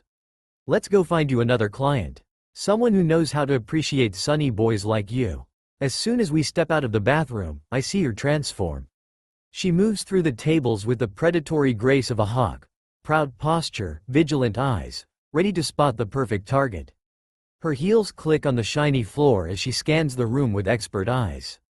Not even 60 seconds pass before she signals for me to come closer with a graceful flick of her wrist. Now I'm going to introduce you to Mr. Yoshida, a real gentleman, she says softly, with that affectionate tone she uses when she's particularly pleased with her intuition. Her arm extends toward a secluded table, in a spot where the music is softer, and the dim lights seem to shield each conversation from prying ears. He's a former theater actor, she continues as we walk side by side. Now he teaches acting at the university. He's also lived in New York, so he's not at all bothered by people from abroad. Actually, if you let slip a few words in English, maybe you'll win him over, who knows? She lowers her voice as we approach. There's just one small problem, she adds, glancing at me sideways. He's a regular client of Ren's, and that guy doesn't like to share. He might behave a little rudely, but don't let it intimidate you. You're here to shine, Naruto. I nod, though a knot tightens in my stomach. I know who Ren is. Everyone knows who Ren is. The club's favorite. He has that icy, sharp air that cuts through silence like a blade. Tall, elegant, always perfectly composed. His dark hair, straight and shiny like silk, falls with geometric precision over his shoulders. His pale, almost translucent skin, and those ice-blue eyes that seem to read your soul with just one glance. He's everything I'm not, impossible to compete with, and, to be honest, I have no intention of trying. We reach the table. I move cautiously, trying not to trip over the raised edge of the carpet that separates the corridor from the guest area. My steps are uncertain, and my heart beats so loudly that I almost hear it echo in my ears. As I bend to give a formal bow, tilting my head in respect, I feel a pang of nervousness run through my stomach. My hands tremble slightly, but I try to remain calm. I'm well aware that every gesture, every expression, every detail of my behavior will be observed. Mr. Yoshida looks up. He's sitting composed, hands clasped in his lap with a serene expression.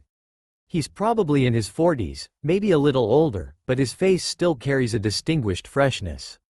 It's the natural elegance of someone who's lived well, without excess, and carries only those light wrinkles at the corners of his eyes. The wrinkles of genuine smiles, given often and without reservation. His features are regular, his nose straight, his jaw well defined. He's wearing an impeccable dark suit, tailored to perfection, with a neatly folded white handkerchief in the pocket of his jacket. He has the appearance of a man who's accustomed to respect, but never demands it arrogantly. Then he smiles. One of those full, warm smiles that puts you at ease instantly, without you even knowing how.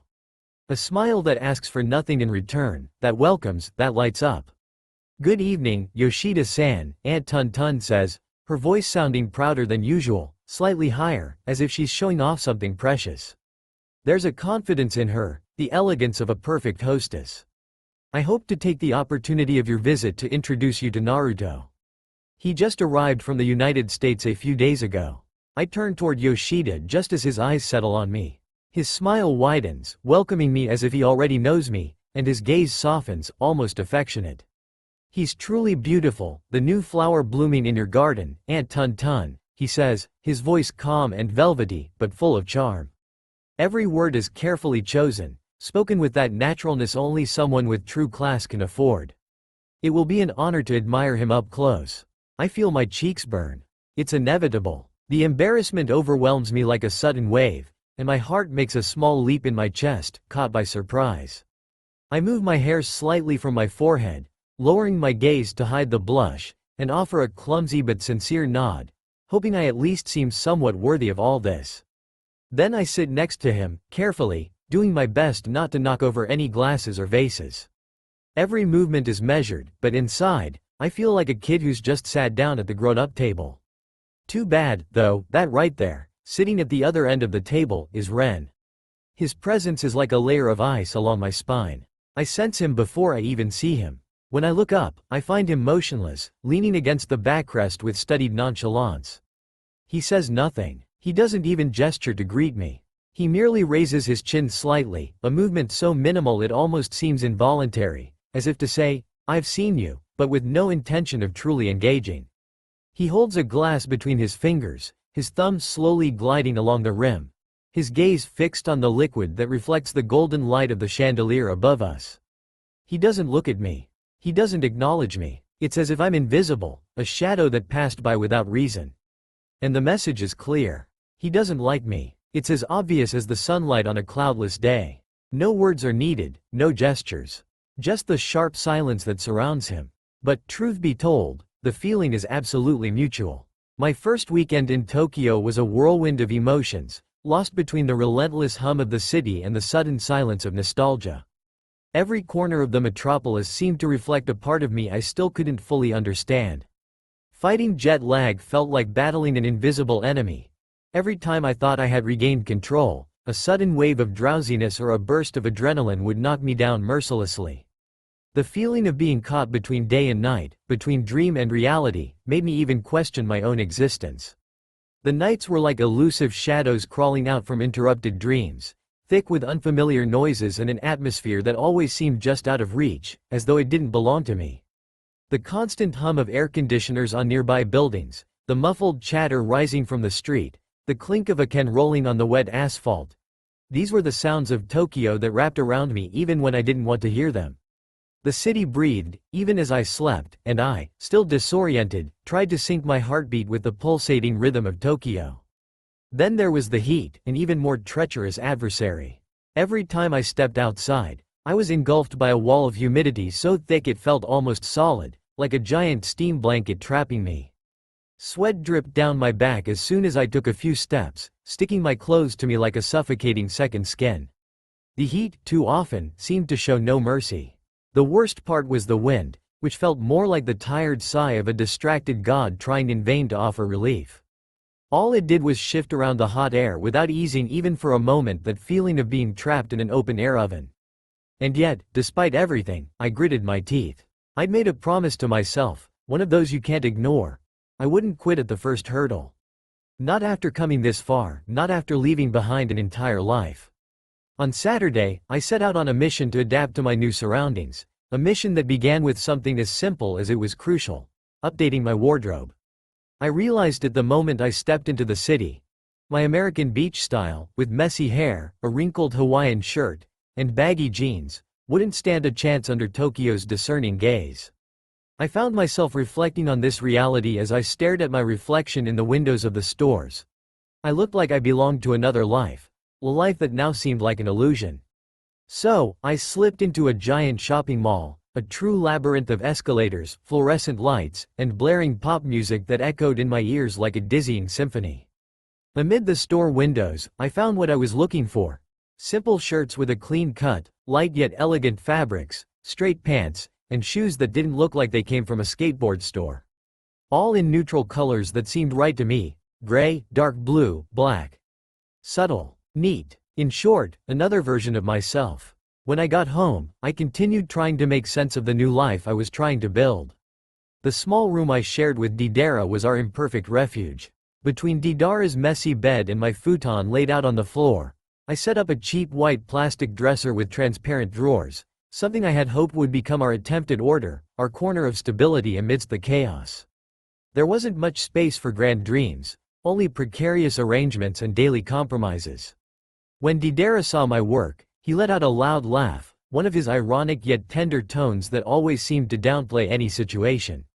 "Hey, at least your organized side survived the jet lag," he said, and I smiled, though the feeling of fragility still lingered within me. Sunday, however, was different.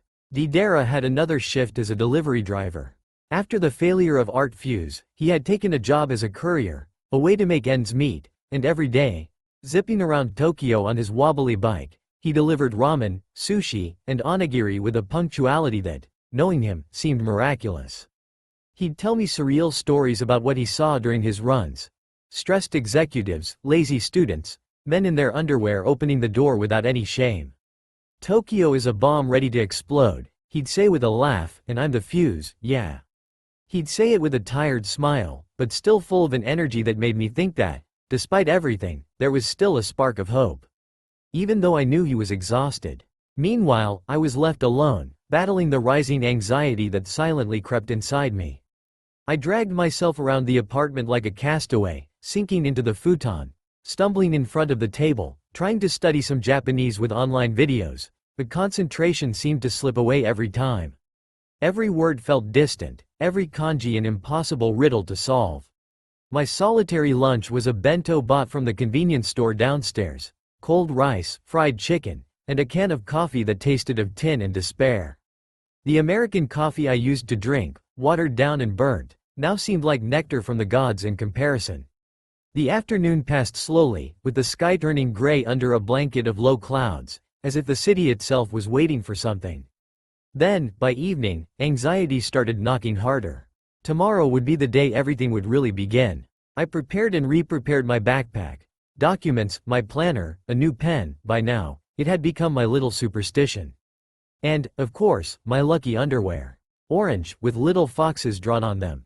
Because yeah, I wanted to look serious, I wanted to look grown up, but I wasn't ready to give up a bit of color in my life. Even though, honestly, those underwear were probably the least things in the universe. But hey, it was all I had, datbayo. And now, here I am. This morning, when the first train clattered under our window before dawn, I was already awake. I don't exactly know what woke me up. Maybe the sound of the train, or maybe just the anxiety that was consuming me from the inside. I slowly turned my head toward the ceiling, feeling the thud of my heartbeat bouncing in my temples. It was the first day. My first day. I took a deep breath, got up, and put on my grown-up uniform. It wasn't much, but for me, it was an important step. Light blue shirt, black pants, freshly polished shoes. I tried to look confident, even though inside I was anything but calm. As I looked at myself in the bathroom mirror, my reflection seemed a little younger than usual. Maybe it was just me, or maybe the world seemed bigger and more complicated, But today I had to be an adult. I had to look like an adult. The city welcomed me with its usual subtle noise. The hissing of arriving trains, the chatter of school kids in uniform, the rustle of bicycles on the sidewalks. Tokyo wasn't waiting for me. Tokyo was going on, with or without me, and I wasn't about to stop it. The noise surrounded me, almost as if it was the only thing that existed, and yet, in the middle of all that chaos, I felt a deep loneliness. But I had to keep going. I couldn't afford to stop now. I got on the train without hesitation, like it was a routine I'd learned by heart. The ride toward the center wasn't long, but each stop made me feel closer to Uchiha Corp's headquarters. When I got off, I only checked the map a couple of times to make sure I was heading in the right direction. Despite my heart pounding in my chest, I didn't hesitate. Today was the day I'd start working. For real. When I finally stood in front of the Uchiha Corp entrance, a massive building of glass and steel intertwined in harsh lines, like a modern sculpture of ambition and perfection. The first time I saw the building, it made a big impression. It seemed impossible that someone like me could work there. But today, it wasn't the same. There wasn't that sense of awe. This time, I felt different. Like I had planted my feet in this new reality. That sense of being lost was gone. I made my way through the automatic doors and avoided stopping at the reception. I already knew which elevator to take, and which floor to stop on, the second floor. Creative department. I didn't care if people looked at me sideways because I was new. Sooner or later, they'd get used to seeing me around. My step was determined, even though my heart was racing. Like a war drum, but I had to focus. I stepped into the elevator, pressing the button with fingers that barely trembled. The mechanical noise of the ascent was deafening in my mind, drowning out the beats of my heart and the thousand questions trying to push through. Will I be good enough? Will they take me seriously? Will I manage not to get fired on my first day? Every sound seemed amplified, and the higher the elevator went, the more the pressure in my head increased. But I tried to stay calm. I lifted my head, looking at the digital screen that showed the floor numbers changing slowly. My breath was quickening, but I had to get ready to face this new challenge. Finally, the elevator came to a sudden stop with a sharp sound, and I took a deep breath. The doors slid open, and my first step out was more confident than I expected. I felt like I had just entered a new world, but I wasn't as uncertain as before. This time, I was ready. Or at least, I wanted to convince myself that I was. I was greeted by a hallway with walls made of raw concrete and brushed steel. The scent was the typical office smell: paper, ink, recycled air. I walked slowly, trying to absorb every detail. The walls were adorned with large prints of graphic designs, artistic sketches, prototypes. Giant graphic boards lined perfectly organized desks, with ultra-flat monitors that seemed like windows into virtual worlds. When I reached what I assumed was my desk, I was relieved to find that it wasn't empty. There was a computer on standby mode, the keyboard perfectly centered, a shiny mouse placed on a simple mousepad. A black notebook was neatly left beside it. No extravagant decorations, but enough to make me feel, at least a little, welcomed. I tried to settle in and not show the nervousness that was tightening my stomach. From my backpack, I pulled out my little good luck charm. A magnet shaped like a steaming bowl of ramen, bought the day before with Deidara in a tourist shop. I fixed it on a corner of the metal wall next to my desk. Along with the magnet, a hastily printed photo, Deidara and I, captured in a moment of pure, noisy happiness, chopsticks in hand, ramen almost slipping from our fingers as we laughed. I stared at it for a moment too long, pressing my lips together to stop myself from being overwhelmed by nostalgia. I wasn't alone. I wasn't the confused guy who landed here not knowing where I was going anymore. I was still fiddling with the chair, creaking like it was about to collapse under the weight of all my dreams of glory, when Kakashi-san arrived. His pace was calm, unhurried, as if he were taking a stroll in the park and not supervising a nervous new hire like me. The mask covering half of his face made him mysterious, but his voice, the one I could hear under the fabric, was always calm, measured, almost hypnotic. When he stopped beside my desk, his gaze felt like a blanket, wrapping me up without suffocating me. It seemed like he was paying attention to every move I made. "So, Naruto-kun, how do you feel about your first day?" he asked in a relaxed tone, yet there was something elusive about it, as if he were studying me patiently, as though he was already used to seeing newcomers like me excited and uncertain. The tension rose from my stomach, but I tried to relax, trying not to seem like a nervous wreck. Pumped up, Kakashi-san. I answered with a confidence that sounded more forced than I wanted it to. Inside, though, I didn't feel pumped at all. In fact, I desperately wanted to run away, but I forced myself to stay still. I couldn't seem weak, not in front of him. Still, despite everything, Kakashi's tone was so relaxed that it almost calmed me down. Kakashi smiled, but only with his eyes since his mask covered his mouth. He gestured with his hand, pointing to the computer screen. All right, he said, as if we were about to sit through one of those boring lessons we had to endure at school. Let's get started. I'll show you how to browse through the projects. Calmly, he began explaining how to navigate the graphic archives on the computer. Files passed in front of my eyes one after the other. Logos, advertising posters, creative projects that seemed to glow with an energy I never thought I'd find in an office environment. The images were vivid, but my brain struggled to keep up. Beside the keyboard, there was a stack of printed sheets, full of phrases translated into both Japanese and English. There were so many that I didn't even know where to begin. The sight of those lines gave me a slight headache. Kakashi didn't seem to notice, or maybe he was pretending not to. He pointed to a table full of names and email addresses. What you'll need to do, he explained, his tone even calmer and more methodical, is contact the clients who haven't reached out to us in a while. You'll ask how their experience with us went, and if they respond, you'll propose our new graphic services at favorable terms. I immediately felt more anxious. Do I need to convince them to sign a new contract? I asked, hoping he wouldn't ask me to do anything too complicated, something that would make me feel like an untrained telemarketer. Kakashi shook his head immediately, slowly, as if the idea were ridiculous. With a smooth gesture of his hand, he dismissed the thought, as if pushing away any concern. Then he showed me another sheet with a list of phrases I could use in my responses. No, you won't have to sell anything. I'll show you how to respond. If they say this, you reply like this. If they say that, you reply like that. His words were simple, but there was something reassuring in the way he said them. Easy as assembling an IKEA bookshelf without instructions, he added, winking at me as if he were making a joke. Got it, Kakashi-san. I replied, trying not to let the nervousness still gnawing at me show. The idea of having to respond to emails, no matter how simple it sounded, still made me anxious. My brain was a tangle of worries, but I tried to seem calm, or at least not like a total disaster. Kakashi leaned a bit closer to my screen, but he didn't seem in a rush. Also, remember to check your inbox often, he continued, becoming serious for a moment, as if giving me advice that went beyond just work. Your colleagues might email you asking for help, documents to organize, small contacts to handle, or quick translations.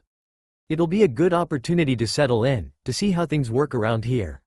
I noticed that, despite his calm demeanor, there was also a certain attention in his tone.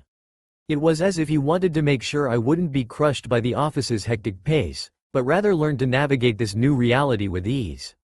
With a relaxed smile, Kakashi left, wishing me good luck with a slight wave of his hand, disappearing behind a row of monitors, his figure vanishing into the technological world of the company.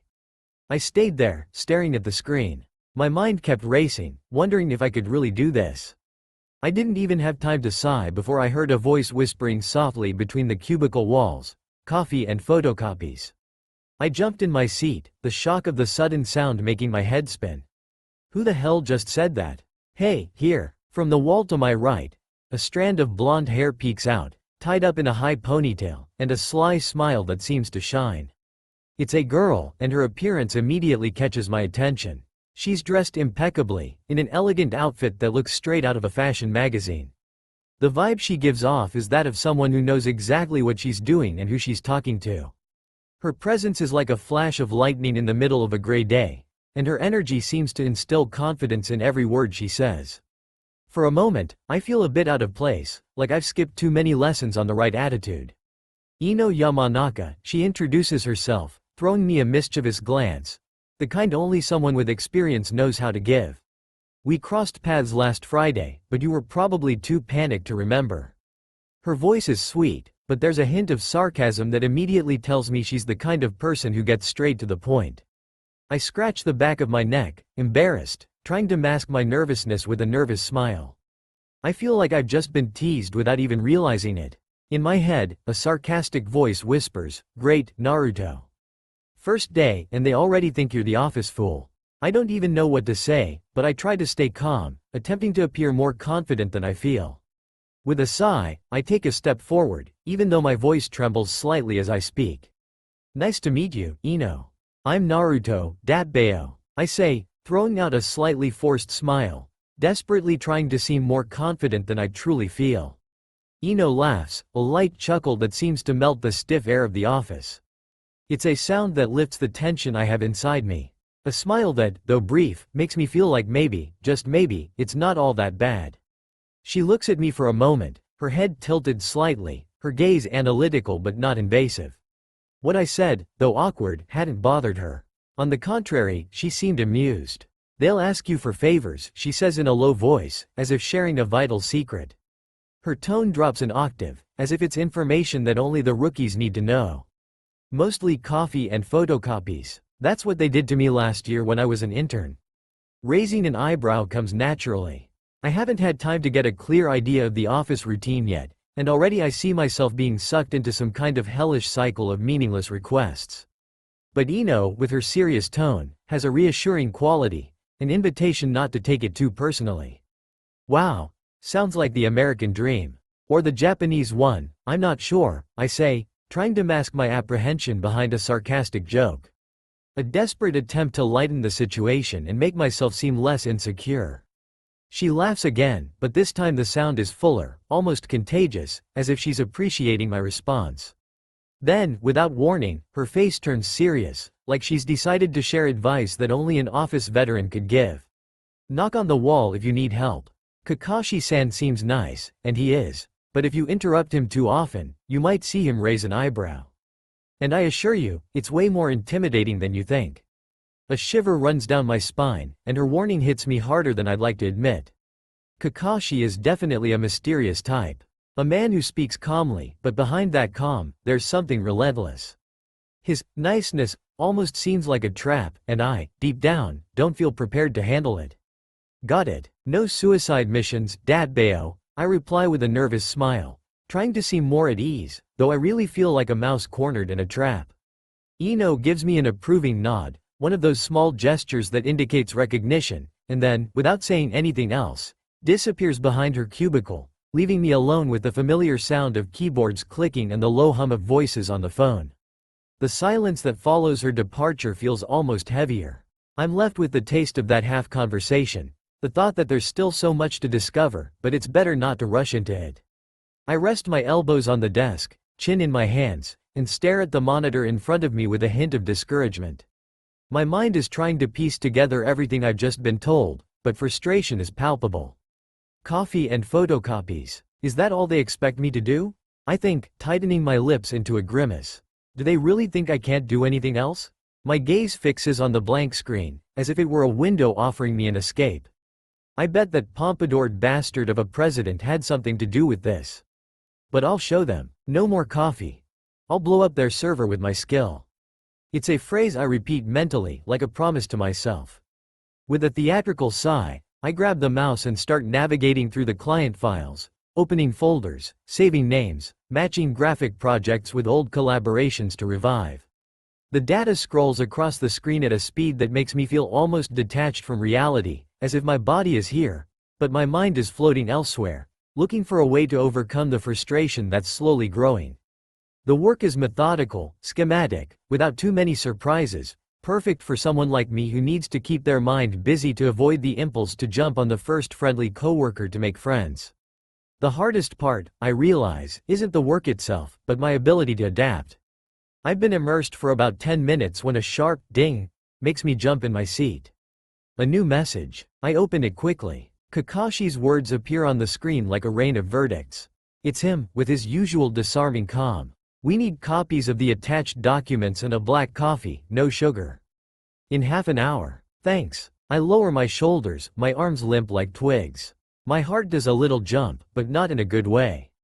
I was destined for great things. And yet, here I am, promoted to deluxe apprentice barista. Datbeo, I think, as a grumble escapes my lips without filters. Despite the obvious sarcasm, I know this is my reality right now. There's no escape. On the other side of the wall, I heard a muffled laugh. Ino, who had evidently witnessed my emotional breakdown without even peeking. It was as if she had sensed my disappointment. At that point, I couldn't help but laugh as well, just to avoid being overwhelmed. The notification pinged again. Another message. This time, it was from Ino. Short, simple, and surprisingly friendly. Lunch together in the cafeteria? Carrot. I smiled, almost grateful. I tapped lightly on the partition. I'd be happy to. Thanks. I murmured loud enough to be heard, trying not to sound too enthusiastic. It was a small gesture, but it made me feel less alone, less like an intruder in this world that seemed to be running without me. With renewed energy, I got back to work. I searched for the requested documents, double-checked to ensure I had selected the right ones, and carefully typed out the digital labels, just as Kakashi had shown me earlier. I wasn't great yet, but at least I was focused. The tension in my shoulders began to slowly melt away, like a block of ice gradually dissolving under the sun. Around me, the rhythm of the office flowed regularly, the soft hum of low conversations, the constant tapping of keyboards, the muffled noise of printers spewing out sheets. Occasionally, a laugh or a louder word would drift from some corner. The white, squared partition walls created an ordered and somewhat impersonal labyrinth. The glowing monitors cast cold light onto desks, illuminating graphic drafts, poster previews, and bright-colored advertising layouts. It was all so vibrant yet sterile, as if the color and energy were trapped in the images while the office remained a silent container. It felt strange to think that, amidst all this creative explosion, I was destined to serve coffee. It was surreal, as if there were a mistake in the script I was following. At the next request, I'll reply with an origami apology made of brown sugar, I muttered to myself. But just as I lost myself in that surreal thought, something happened. The sound of the keyboards faded. Conversations cut off mid-sentence. A sudden, almost unnatural silence fell like a blanket over the office. The hum that had filled the room disappeared in an instant, leaving only the solitary, distant sound of my breath. I stiffened in my chair, the mouse motionless in my hand. I turned slowly, feeling as if I had stepped into a movie scene where the monster appears behind the unaware protagonists. All the employees, and I mean all of them, including Ino, were frozen, still, facing in the exact same direction. I followed their gaze and immediately understood the reason for this collective suspension, this holding of breath as if something sacred had descended upon us. The president has just arrived. And the difference between before and after is tangible, physical, like a shift in the air pressure. Sasuke Uchiha moved between the rows of desks with a confident, almost aristocratic gait, a posture so natural it seemed to belong to a different world, higher, more inaccessible. There was no hesitation in his movements. Every step, every gesture, every imperceptible sway of his body seemed calculated to the millimeter, as if even walking were an art perfected over time. He wore a dark, tailored suit that fit scandalously well to his lean yet muscular frame, highlighting his broad shoulders, defined chest, narrow hips, and long legs moving with unnatural grace. The white shirt under his jacket was immaculate, every crease perfectly pressed, the rigid collar framing his sharp, strong neck. The knot of his tie, flawless, rested right at the center of his throat with a haughty elegance. He slightly raised his chin as he crossed the open space, with that natural superiority that needed no words to assert itself. He seemed used to being watched, admired, feared. And I, who should have pretended to work, found myself unable to look away, hypnotized even by the distracted, yet damnably elegant, gesture of him pulling up the sleeve of his shirt with two slender fingers to reveal the watch on his wrist. Such a simple gesture, yet so loaded with involuntary eroticism that I felt my stomach tighten in a way I couldn't quite define as innocent. Sasuke stopped for just a moment, right in the middle of the open space, his slim and imposing figure drawing all attention like a magnet. With a low but firm voice that vibrated in the air like a note struck on the edge of a crystal glass, he greeted his employees with a generic but authoritative, "Good morning." In unison, like a programmed wave, everyone responded with absolute deference, "Good morning, Kaichu-sama." Everyone, except me, too busy, or rather, too mesmerized, staring at the faint dimple that formed by his mouth when he spoke, a small imperfection that, instead of diminishing the sculptural perfection of his face, made him inexplicably more human, more seductive, more dangerous. Despite the distance, I had the absurd, dizzying impression that his black eyes, deep, sharp as molten glass, had singled me out in the crowd. It was just an instant, a flash of awareness that struck me in the spine. He noticed me. My half-open mouth, my wide eyes like an inexperienced kid. And the worst part was that I couldn't even hide it. With an expression of polite detachment, Sasuke barely curved his lips into a formal smile. But in his eyes, I thought I caught a flicker. Something that made me blush to my core. When he spoke, his deep, hoarse voice, full of natural authority, reached me effortlessly. "Good morning, Mr. Uzumaki," he said in flawless English, his tone seeming to pierce me like a thin blade. Caught off guard, I jumped to my feet with such force that my chair scraped loudly across the floor, drawing a few curious glances. I bent in an instinctive bow, awkward and hasty, feeling the blood rush violently to my ears. "Good morning, Kaichu-sama," I exclaimed, my voice cracking with embarrassing hoarseness. In Japanese, no less, completely betrayed by my nervousness. I wanted to sink into the floor, disappear, erase myself from the universe. He, however, did not hesitate. After that single glance, after marking me with his attention for a brief moment, he continued toward his office with that slow, confident stride that seemed to challenge anyone who dared to doubt his supremacy. The soft sound of his loafers disappeared into the nervous murmur that timidly resumed among the colleagues. I am frozen, unable to tear my eyes away. I watch the way he keeps his hands buried in the pockets of his trousers, the fabric stretching ever so slightly over his firm thighs. The subtle arch of his back, the almost distracted raise of an eyebrow as someone hurriedly opens the door to his office. My throat tightens, and an irrational rush of desire grips my insides. A fleeting thought, scandalous, forbidden, crosses my mind without warning.